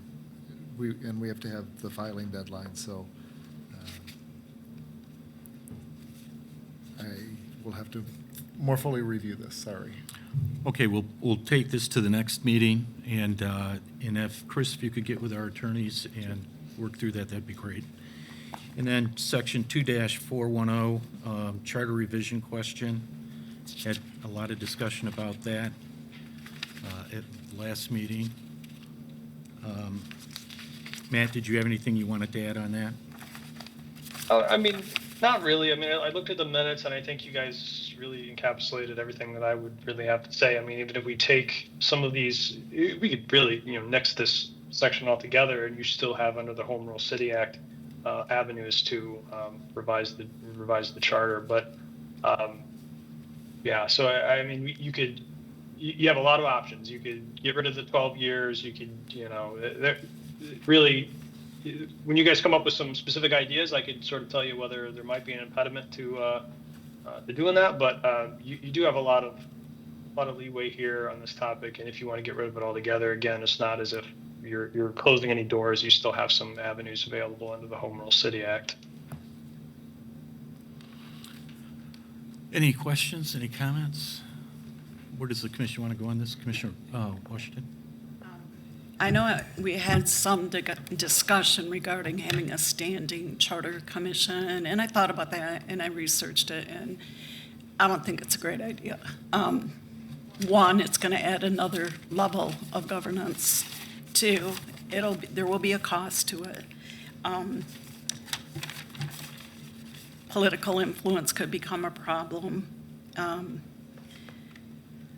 A lot of people, the Charter Commission is to look at the charter and look at it robustly, and I think with appointments to a Charter Commission, there could be a lot of resistance to change, and we end up with the same thing over and over and over, and that's a waste of time and resources. And also, because it could become over-governance, the Charter Commission may be duplicating what council should be doing, and that's certainly not a good idea.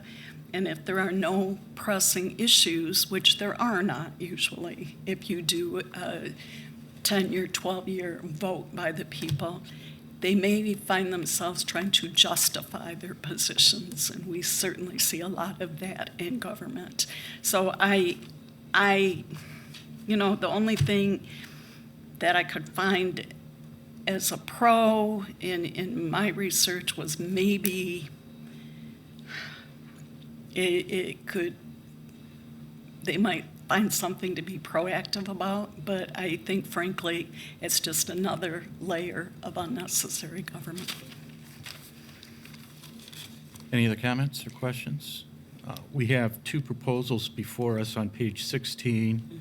The first proposal is the set of, if we want to keep it every 12 years, and would also require that at the time that the Charter Commission question comes up, there would also be the people that are running for those positions to run at the same time, so we don't have happen to us what happened this year, and that is the loss of the 6 months. Or in the second option, it's just that there talks about a general revision of the city charter may be submitted to the voters in a manner provided by law, and that can be done via city council or an initiative. So with those two out there, what's the pleasure of the commission?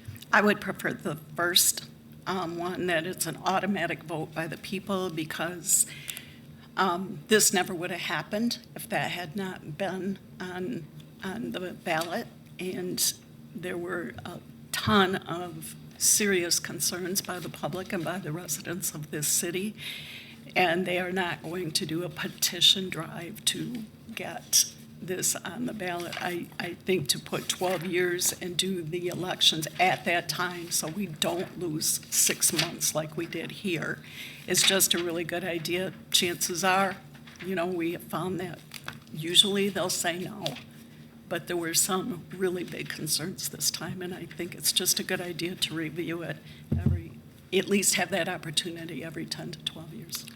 So I will vote for number one. Vice Chair Simon? I'm not in favor of the 12-year cycle. I do agree with the language that's been proposed. So I just feel that 12 years, every 12 years is a long time, especially with how, changing in technology as far as, of evolution of language and terminology. I just think that's a very long time. Commissioner Boyd? Well, I guess with the question of whether there shall be a general revision of the city charter may be submitted to the voters in the manner provided by law, that's not putting a time frame in. I don't think everybody's going to run to submit, new language or a new charter every so years. And like our clerk Swope stated, that you can amend the charter at any time. So you really don't need a time frame. Commissioner Boyd. And I'm not in favor of the process. I do need to say this because I thought this election was very costly for the city. So I'm not in favor of doing that again, so. I support electing commissioners at the time the question is put before voters.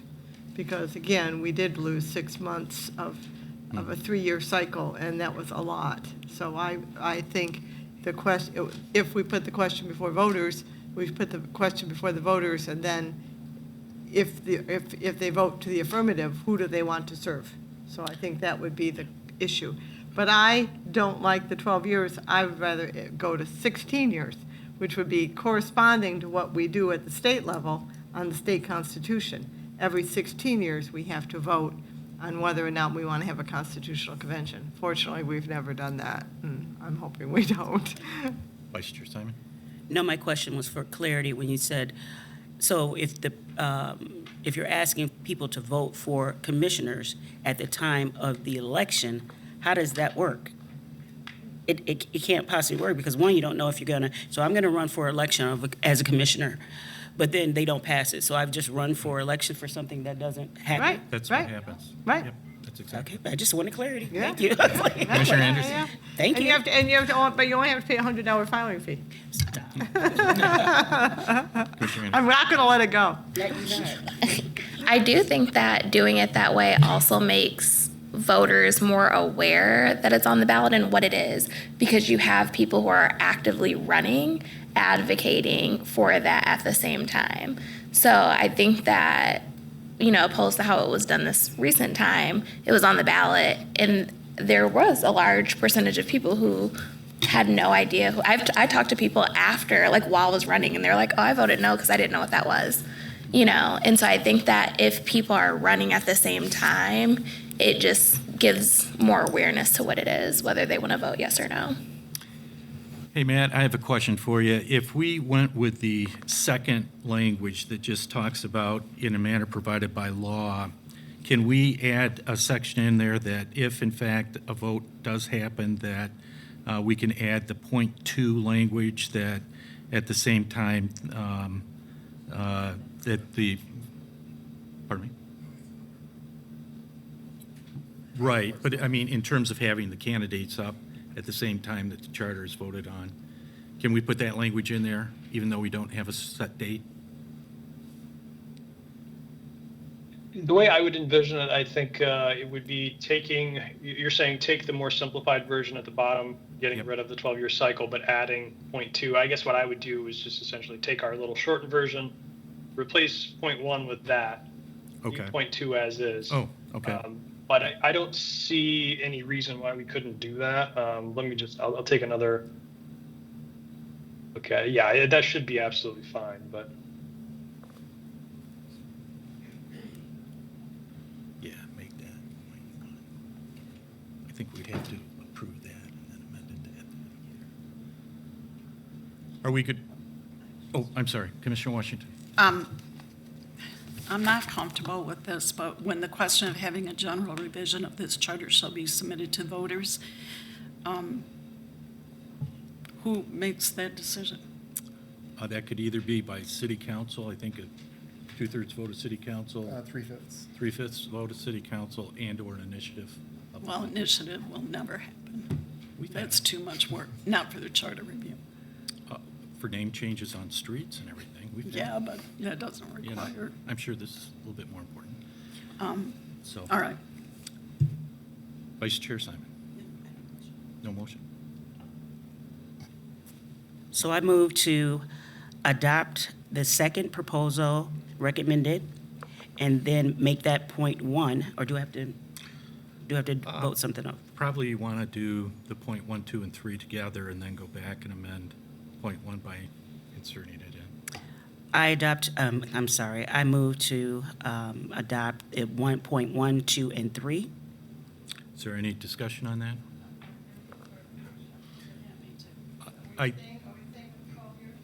No, No. what is being proposed is that once this is approved, then the vice chair was going to make a motion to amend .1 to change it into the smaller language at the bottom. There would be no mandatory time. But can I just move to adopt .2 and 3 and the amended language and this language? Why do I have to include one? We could ask the attorney, but I'm not sure that, I mean, because you, I'm separate. without the charter saying it, you can do it. I mean, Okay. maybe you want to emphasize it, but I don't know that it's necessary to even have that in the charter because state law already says you can. But I understand there might be a desire to emphasize it in the charter so that it makes people aware, so. You're talking about .2 and 3, I'm talking about the shorter portion. but adding to that .2 and 3. Yeah, yeah. We can- I think you can move that altogether. Okay, why don't you do that? All right, so, Well, sorry, just to clarify, if we're going to go that route, which is absolutely fine, we'll just need a slight tweak to the language to .2 then, because it includes a reference to subsection .1 that we're eliminating. So, yeah, we could bring, if you guys want, it'd just be easier. I can give you some just clean language. I know what you're trying to accomplish. So we're going to get rid of .1 altogether. We're not going to add question of whether there shall be a general revision of the city charter, shall be in the manner provided by law. We're getting rid of that. We're just keeping what is currently .2, what is currently .3, and that's really it. Is that right? yeah. Correct. Well, Matt, could the shorter portion just be .1 and then .2 doesn't could need to be. be amended? Correct. Yeah, we could do that. There's really, I'm sorry if I'm overcomplicating things, but there's really no exactly right way to do this. I think the cleanest thing, if we want to adopt something tonight, would be to say, replace .1 with that shorter section and maybe even just read it into the motion, and then adopt the .2 and .3 as recommended. Okay. So, Commissioner Bauer. Do we have any idea of other cities, again, in Michigan, that do a charter revision on a 12-year, 16-year cycle? Are we one of the few? When I asked the MML, we were one of, I think, a half a dozen cities that ask this question on a regular basis in Michigan. Commissioner Boyd. I just have a question, a clarification question. So we would do away with the number of, every so often you would ask the voters what they want to do. We're saying that there would be a general revision of the city charter may be submitted. So what? When? How? I mean, I don't get it. I don't understand how it works. Sorry. When it's requested by 3/5 vote of the city council or through an initiative, citizens initiative, asking for it to be put on. That's in state law.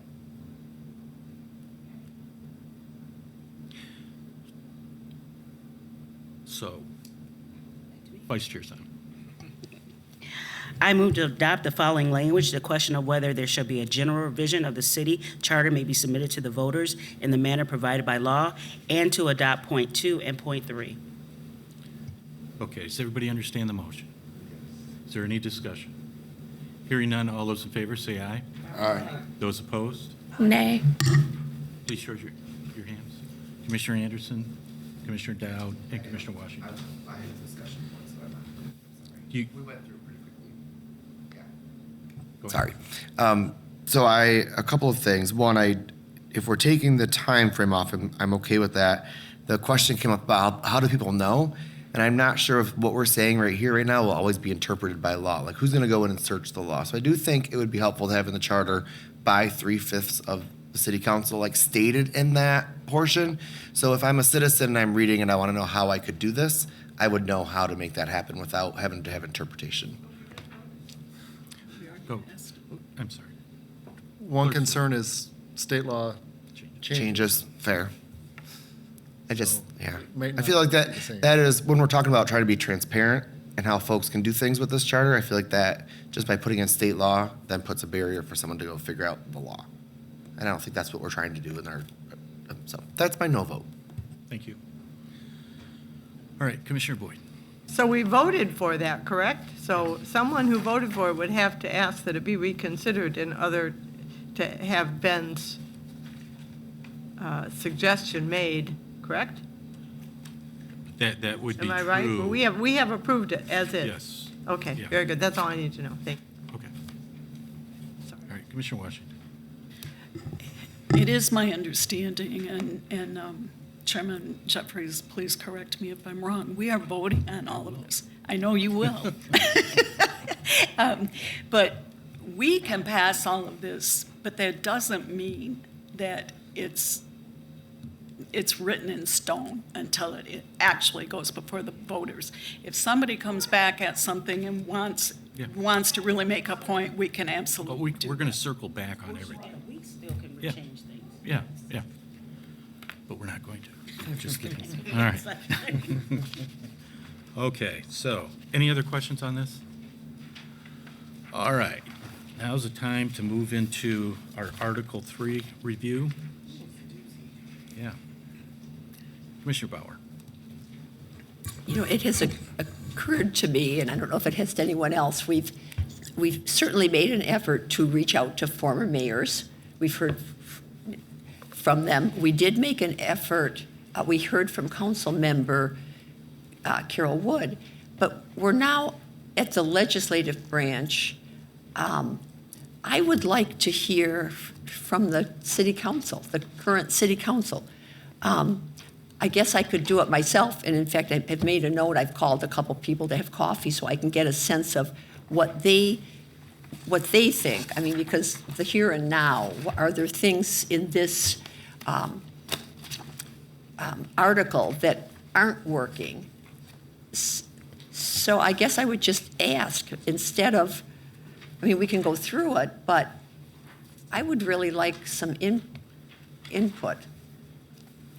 Vice Chair. City council members have been invited to speak and offer their suggestions.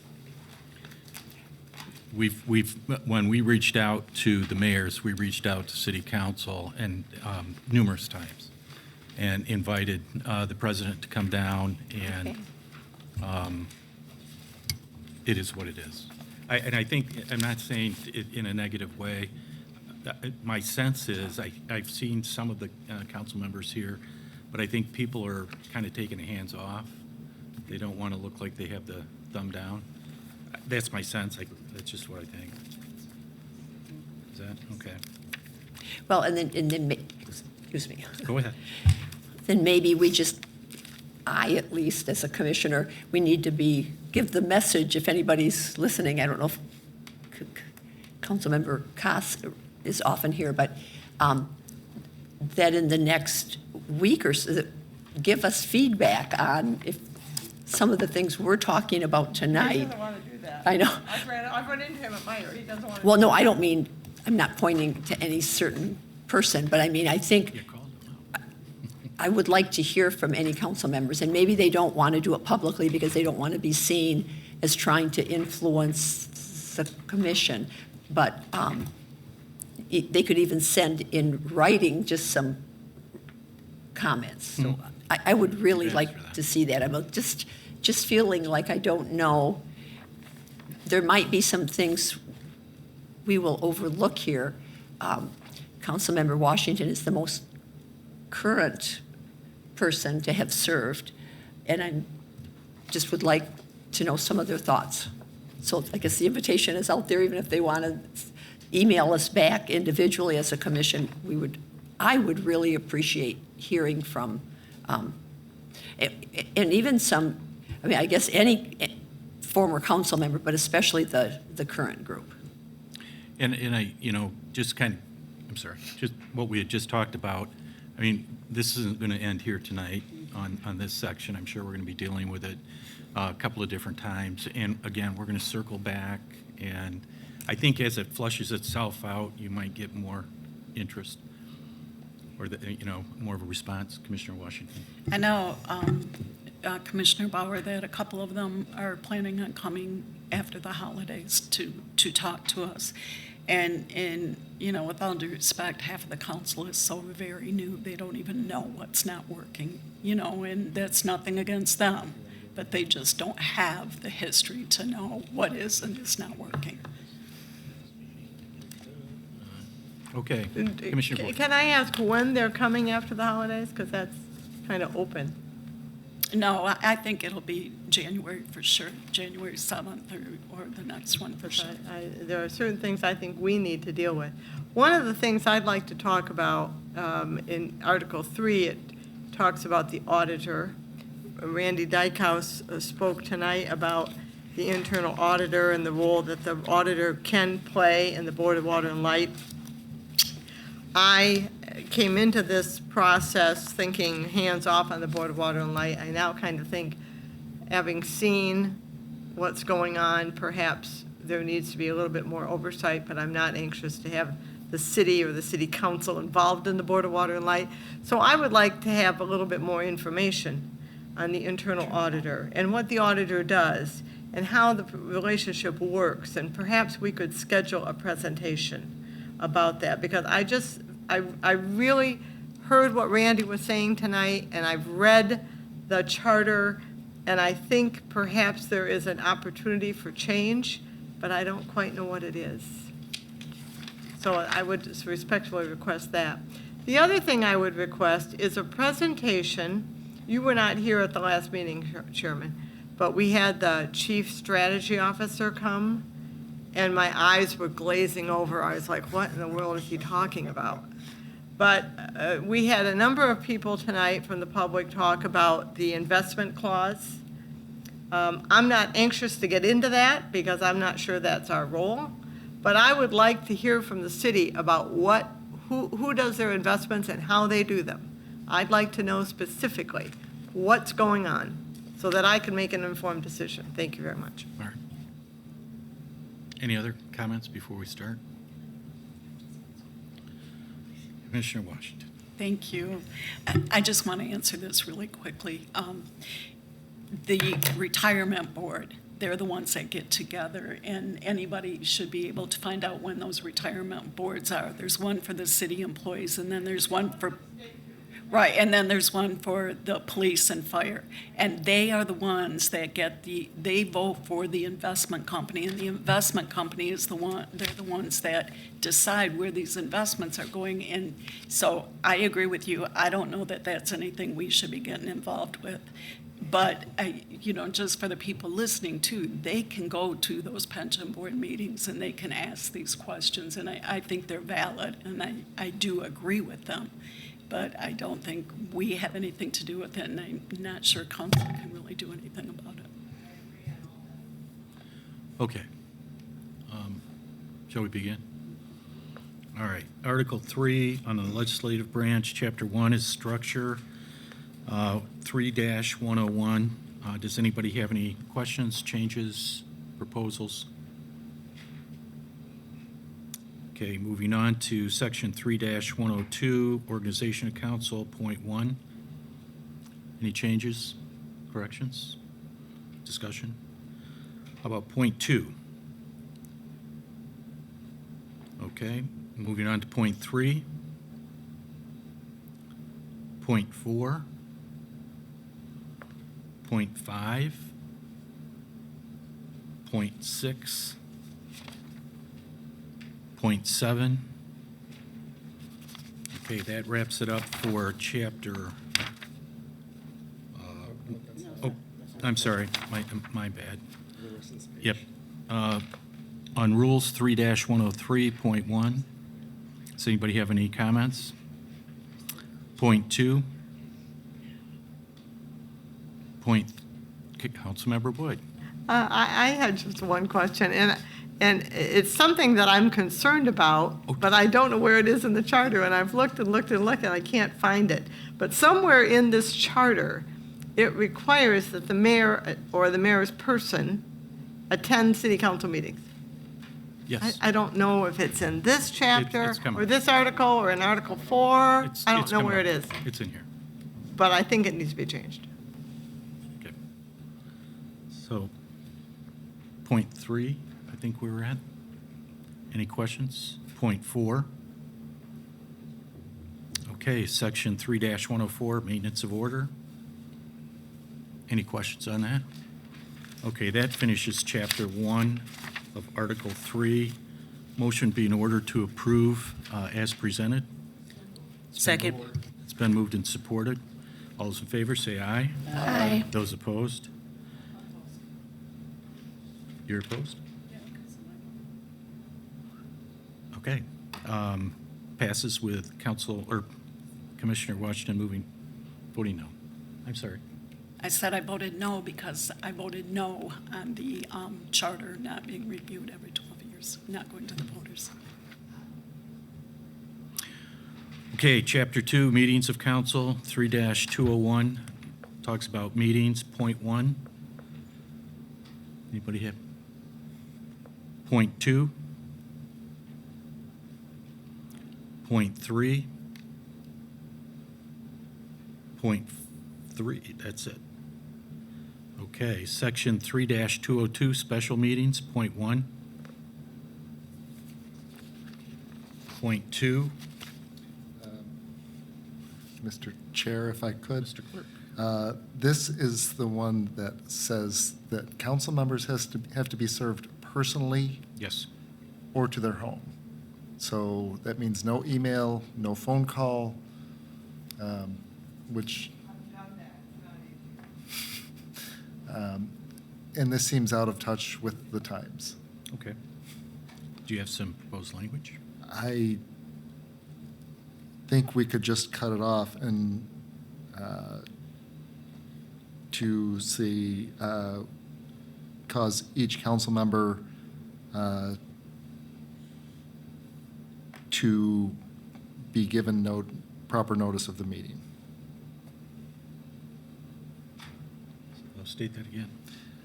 So at least 18 hours before the meeting, the clerk shall give public notice of the meeting and shall cause each council member to be sufficiently notified of the meeting.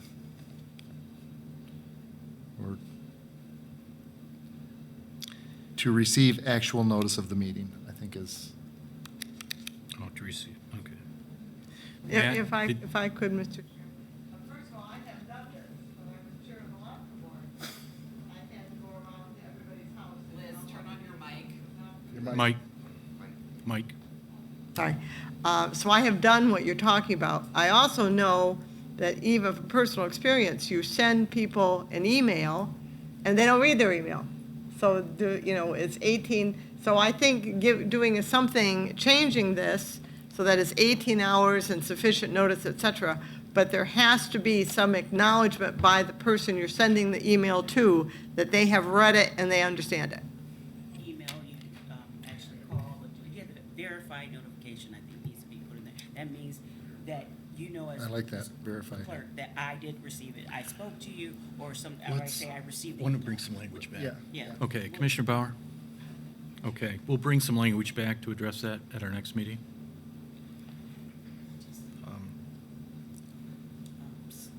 Commissioner Washington? I would like the word personally in there because although we have an amazing city clerk, that doesn't mean that the next one will understand personally and they may leave a message with a spouse or a child so I think personally is important. Okay. Any, I think, I like the words verified and I like the word personally, and we can come back with some specific language. Great. Thank you. And then point 3. Okay, that takes care, pardon me, that takes care of that section. Section 3-203 quorum. We can't really make a decision on this because we don't know what the makeup of the council will be. Okay. I did have a question. Matt, are you still there? I am. Okay. Matt, under 3-203, it talks about in the absence of a quorum, any number less than a quorum may recess any meeting or hearing to a later time. Can they adjourn the meeting or is it just recessed? How does that work? Yeah, I guess I was a little thrown up, honestly, by the recess. I mean, recess, adjournment, I mean, I guess the bottom line is I can come back to you with some proposed alternative language, but the bottom line is, you need a quorum to transact business. Can't transact business, you should Well, at least say didn't know cancel on a- recess. Yeah, on a recess, the meeting never ends, but on an adjournment, it does. So, I think the reasoning behind the recess is that if you don't have the power to recess, then the meeting is over and you would have to renotice. So say, for example, you've got a council member that's going to be there in a couple of hours, or, I think there's a provision later there, the police can be sent to round them up. So, I mean, I think that kind of ties to that, the ability to recess. okay, so you're not concerned about recess or adjournment? No. Okay. But if the attorney has All right, yeah, better Matt, language, can you that's put some language together for us for our next meeting on that, Yep. please? Okay. No problem. Anybody else? Commissioner Lopez?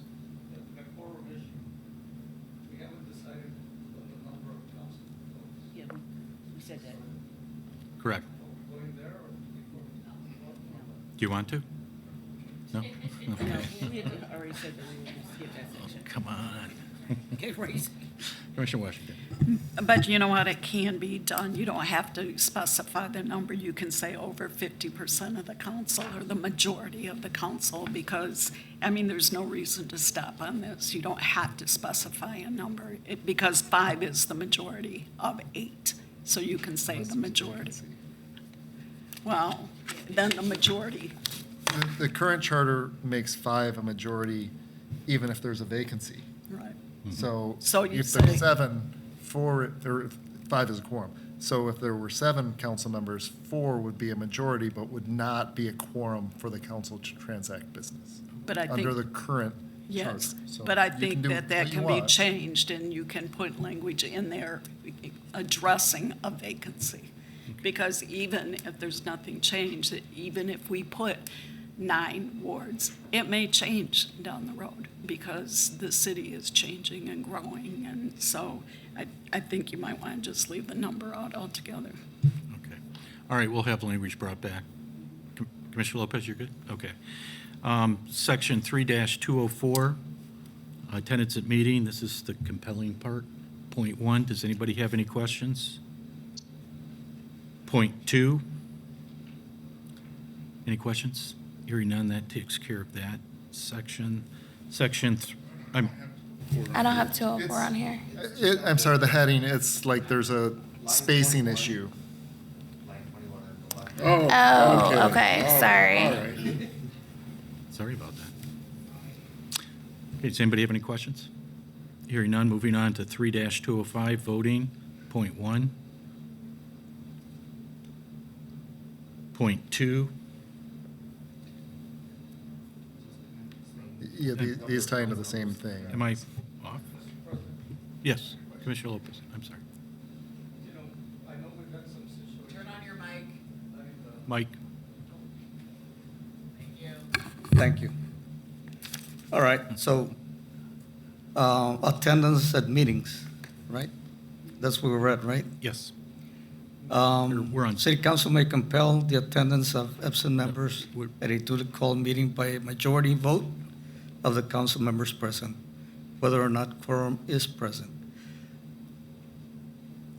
Again, I guess to compel any council person, it's going to take other council people to want to do this. Mhm. And if it is there and it's not complied with or not even taken seriously, what are we going to do? I mean, Well, you go to point 2, and it talks about the penalties. well, I know it says point 2, but it hasn't happened. Well, if, And we have instances where for non-attendance. this could have been invoked. Yeah. Vice Chair Simon? Yes, it says, there are penalties for non-attendance. How are they enforced? And have they been enforced? Well, again, it's going to be up to the council to do it. It talks about including Yeah. the penalty of forfeiture of office. So that would be a requirement that the council would have to do something, and then the individual would have an opportunity to have a public hearing, due process, and then go to court. I mean, but it would be, I think, generated by the city council itself. I mean, that's the way I read it. Commissioner Washington. And I think just because the council hasn't done it doesn't mean they shouldn't do it, and it doesn't mean we should take it out just because they haven't done maybe what they should have done. Okay, good, thanks. Is there any language? So tools are there. The tools are there, you know, you just want to have to use them. True. You know, it doesn't say anything about any number of meetings absent. I think there Any was consecutive 60 meetings voting, absent or or 60 anything of that nature. meeting requirement or something? Absence. Absence. Oh, Well, okay. it's in the chart. Okay.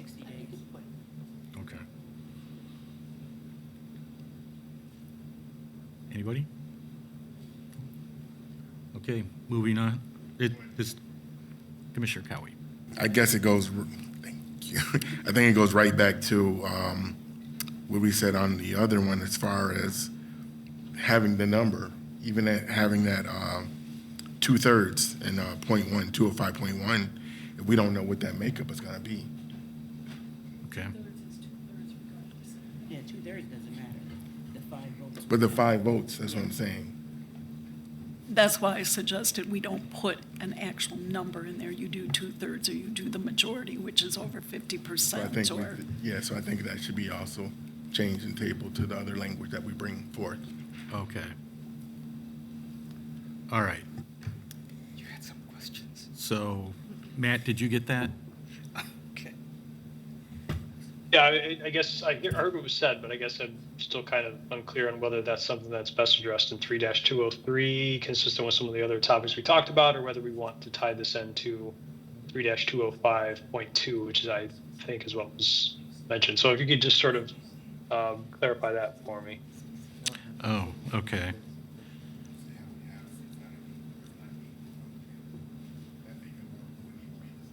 Correct. Commissioner Washington. Would you entertain a motion of just taking the specific number out and moving, I could do a move that we put the majority or 2/3, that we change the language so that we can move on with this because a specific number is irrelevant. Yeah, Matt, I don't see a problem with that. Do you see it on your end? And are we talking about, again, 3-203, where it talks about the definition of a quorum, or are we still on 3-205? We're on 3205. Okay, so you're talking And about that. 3-203. Quorum. It would be both. It would be both. And again, the suggestion is remove specific numbers, refer to it as a proportion of the total body, whether we say 50%, more than half, however. But yeah, I don't see any problem with that. That gives us the flexibility to expand the number of council members without having to mess with this language, so. Okay, so could you bring us back some language? Yeah. An amendment? Thank you. It would be on 3203 and 3205. Right. Yep. And, yeah. Correct? And Commissioner can I just ask that language include also the majority of the total seated, or total body, not the seated, elected, yes. Yes, so it's consistent Okay. with what? All right, we'll have that back to us at our next meeting. Then 3205.3. Any questions? Okay, moving on to 3-206, investigations. Point 1, Mr. Chair? Commissioner Boyd. I recommend that that language be changed so that the city council may hire an independent investigator. I don't think the council should be doing the investigating. So I think if the council wants to hire an independent investigator and they subpoena people and call witnesses, et cetera, fine. I just don't think the city council should be doing it. And I think if there's anything we've learned tonight is that the city council has a lot of powers not even using. I don't even dare say that I have talked to a former council person who never even read the charter. So. It wasn't me. I'm just telling you, I'm not going to tell you who it is, think but they I talked to someone who had never read the charter. So there you go. Anyway, I think it should be an independent investigation. Okay. Matt, is this going to then require a couple of different sections talking about how we get to that independent investigator? And I mean, I'll have to look and see if there are any other provisions that are sort of implicated by this. I mean, but I think in 3-206, it may be as simple as saying city council may, whether, city council itself or through a designee, it may be as simple as that for 3-206. But the question is, I think what you were asking maybe is more so, does the city charter, at least this is where my mind was going, is does the charter throw up any roadblocks to city council retaining its own, presumably legal counsel to conduct the investigation? Doesn't have to be, but I mean, I guess that is maybe a question. I don't know if it's answered elsewhere in the charter, what that would look like, retaining an investigator, but I could come back to you guys with some proposed language for 3-206 to broaden that to allow city council to appoint a designee to conduct the investigation. Okay. Well, I guess that then, if you look at 3-207, when it talks about the rights and responsibility of council members, in point 1, it talks, some of those rights include the right to make inquiries of city officers, receive specific information, and I mean, in it, on the one hand, but then on the other hand, it talks about the limitations on city council to direct anything toward an employee other than the employee of the city council. So how does that all mesh up?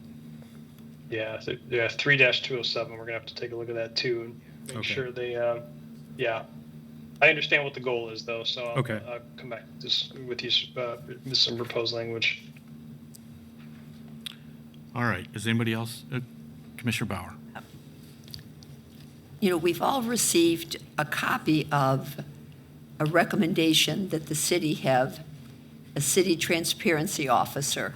So I'm wondering, when we would discuss this, does it fit here under investigations or more under city audit? Well, yeah. Or we could do it at the end. I just don't want to lose. No, we're because not. I think there's Yeah. some good things in this that we just need to look at. Yeah. Yeah, that was some material that was handed out, I think, 4 weeks ago or something like that. It could be looked at here, and it could be looked at it's not really the internal auditor position. That's different. But I was even, as I was thinking about it tonight, looking at Article 5 that talks about boards and commissions, because that addresses a lot of those reports that are going to be mandatory, or that are mandatory, that are not being done. And I think that's probably a better fit for that. But the purpose of handing that out tonight was wanted everybody to have it again. I'd like people to look at that and then figure out how we can, I think it's a really good idea, and how we can, where it would fit in the charter, how we could use it to benefit. Again, it's all about transparency and accountability. And I think there's some really good points in there. So, is that okay? All right. Okay, Chapter 3 on legislation, 3-301. Is there any questions about that? Point 1? How about point 2? All right, that takes care of that section, or that part. Section 3-302, introduction of ordinances, point 1. Any questions, comments? Point 2, point 3, point 4, point 5, point 6. Any questions on any of those subsections? Okay.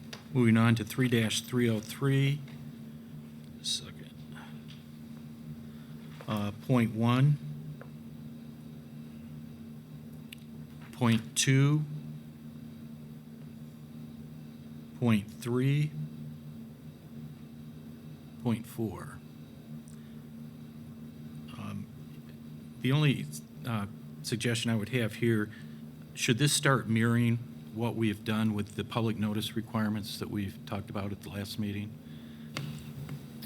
Commissioner Anderson. I think that felt really loud. I think that because we've defined it in the definition section, that it's just adopting. Okay, you don't think it needs any further clarification? I don't think so. Okay. I know that was something that was important to the commission. Okay, moving on to the next section, 3-304.1. Any questions? Point 2. Point 3. Point 4. Are there any questions at all regarding these subsections?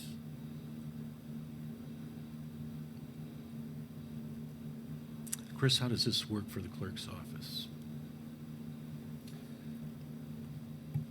We have a codification company, so we do publish the ordinance by title after it's adopted, and we send it to the codification company. All of our ordinances are online. Used to be they were only updated 3 times a year. Now we actually have, they're not mingled in with what's existing, but the new ordinances adopted are also on the Unicode website so that people can see newly adopted ordinances. And then about 3 times a year, they are codified and, intermingled with the existing ordinances. Okay. Good to know. Any other questions? Section 3-305, under the veto. Point 1. Point 2. Under Commissioner Boyd. point 2 of 305, the veto, I would like to see us change it from the 3rd working day following the adoption of an ordinance to something else. I just think giving the chief officer 3 days to look at this is not really reasonable. And it's, certainly the governor has more time, the resident has more time. I'm not putting the mayor in that category, but I think the 3rd day is pretty tight. So maybe 7 days? I was looking at that, and if we use 9 working days, usually it's done on a Monday. And so 9 working days would take it to the following Friday. That'd be fine. Next week. And then I would move up for the city council 3 weeks after notice of veto. That would give council hopefully 2 meeting dates. Yeah, I would recommend that. yeah, I think that works. Thank you. Meeting held within 3 weeks of the notice of veto. Yeah, it would be on point 2 at near the bottom where it says the 3rd working day. We would change that to the 9th working day.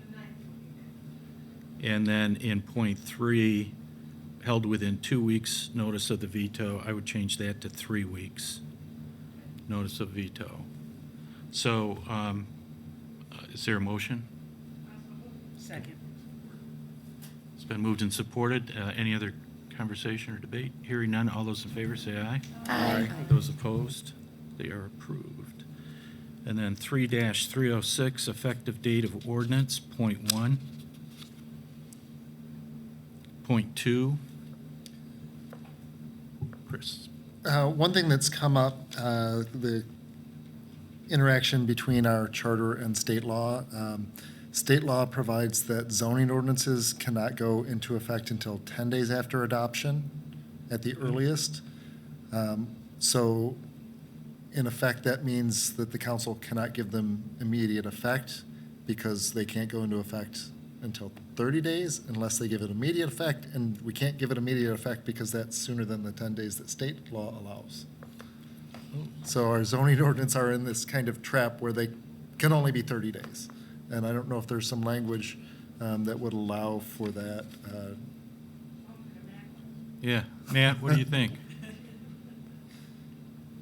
Well, and I mean, have been misunderstanding the question, but there's certainly no language that we could propose that would, exempt our zoning ordinances. Obviously, the state law would trump there, but, Is there some Yeah, I mean, language that could be in point 2 that could give, or a point 3, some other option of giving earlier effect rather than the 30 days? Instead of saying give it immediate effect, the council may give it earlier effect. yeah, I'll get back to you on that. I mean, I'm gonna have to look at, I'm gonna look at what some other communities have done, but, yeah, we should, I mean, as long as there's no, clear conflict, obviously, with the planning or the zoning enabling act, we should be fine. But let me get back to you. We'll get you some feedback on that, some proposed language. How does then, in terms, I know we're jumping ahead here a little bit, but for emergency ordinances, how is that going to work? Are they by the same limitations? Like, for example, we had that ice storm, had this emergency ordinance about declaring the emergency and then going out and doing some work, appropriating money for it.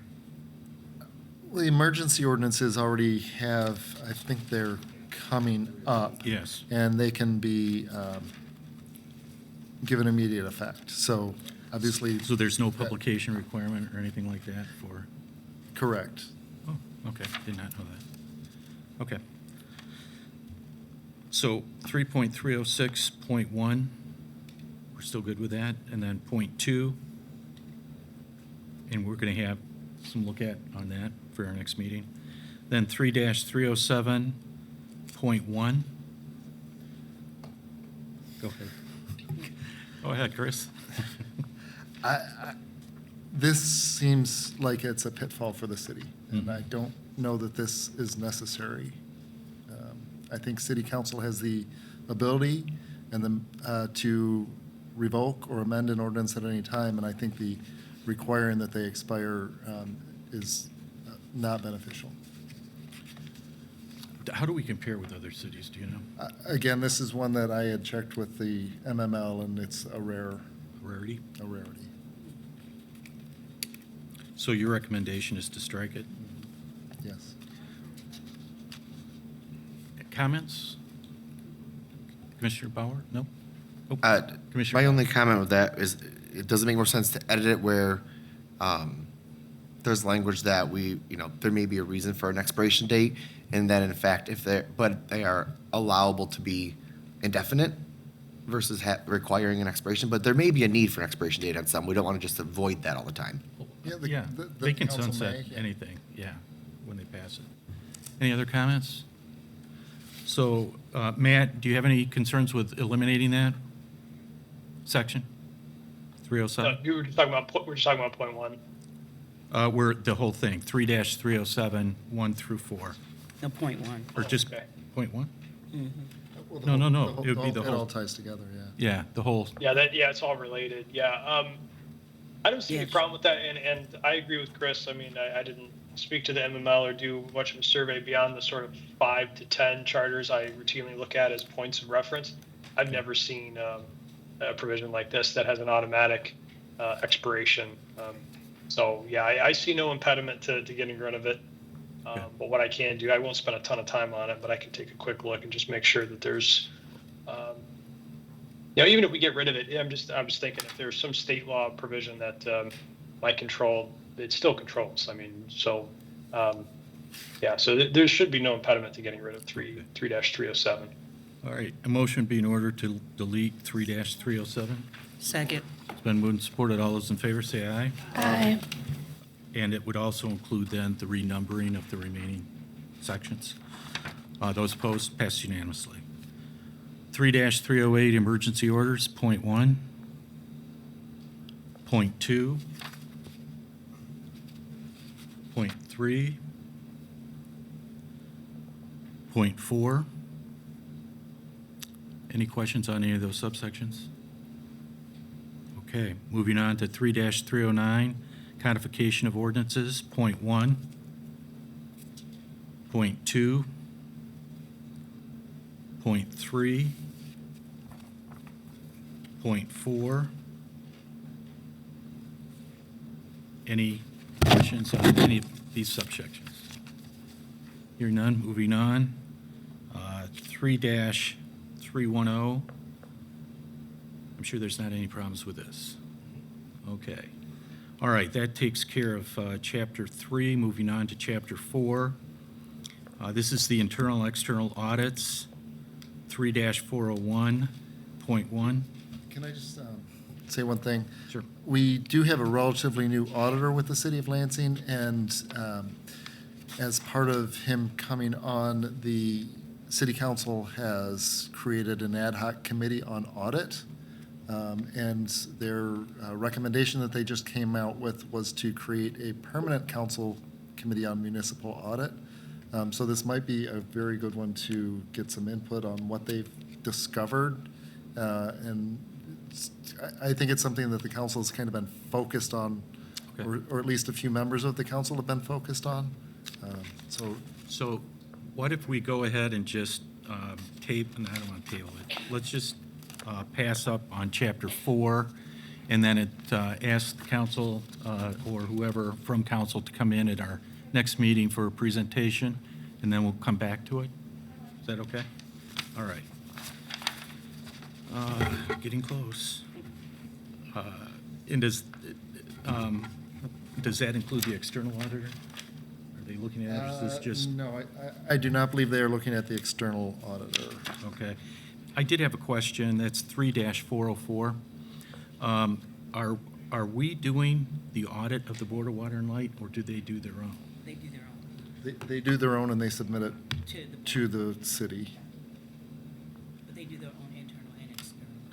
Right, but the way I read this provision is that we should be doing it, the city. Yeah. I mean, Matt, do you see in 3-404, the way I read that is in the audit, there's an external audit of the Board of Water and Light, and that's to me it seems to be the responsibility of the city of Lansing, but the Board of Water and Light does their own audit and then presents it to us. We don't do it. How do you read that section? Yeah, I mean, it certainly can be clearer, but I see, yeah, I mean, I read it the way you do. It says the independent audit shall be made of all accounts of the city government. That includes specifically the Board of Water and Light. So, yeah, I mean, that's the way I read it as well. Although it's a bit curious that they refer to it as an external audit, even though we're including it as an account of the city. But yeah, I think that language, I know you guys had sort of, the city in general had some pretty big overarching concerns, considerations surrounding the Board of Water and Light. So, yeah, but I agree with you. I think that's how I read it as well. Okay. Commissioner Boyd? I just don't understand what all an auditor does. Are we just talking about an auditor who goes in and audits the books, or an auditor that goes in and looks at policies and programs and does more of what McTavish used to do at the state level?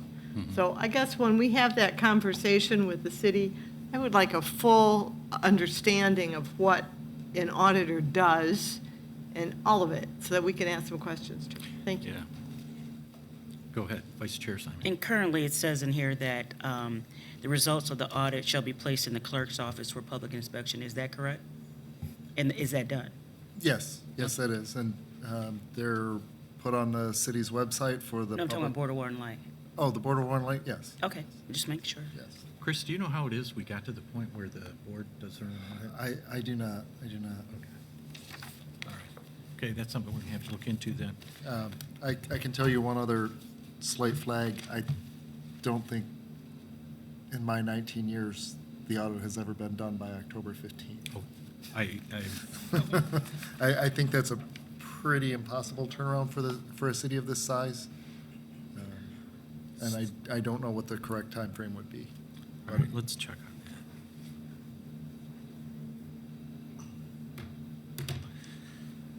that. All right. Okay, last section, 3-501, council staff. Point 1. Commissioner Lopez.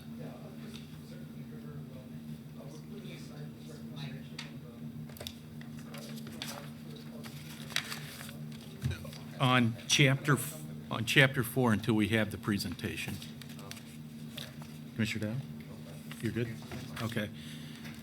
Chapter 53-501.1.2, okay, that passes. Motion be in order to adopt this as presented. So moved. All those in favor say aye. Those opposed? We're done. Public comment. It appears we have one person signed in for public comment at this point. Amanda Castillo. You'll have 3 minutes to address the commission.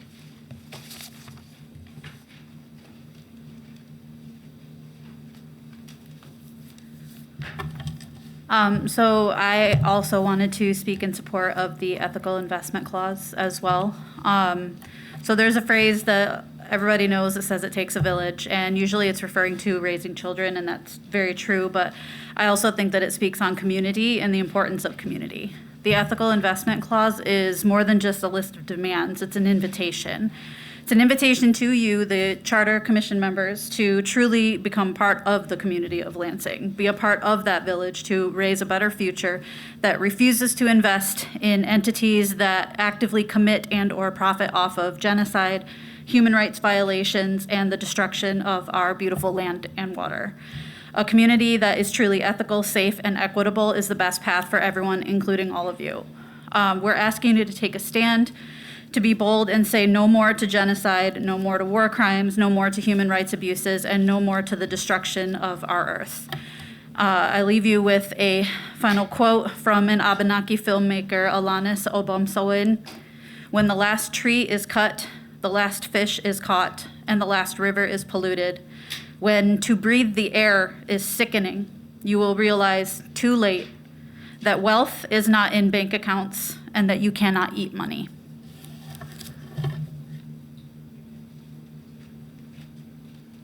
That's it. Thank you very much. Now's the time for commissioner remarks. Anybody, please? No? Okay. Happy holidays. Happy holidays. Okay, with hearing none, we're adjourned.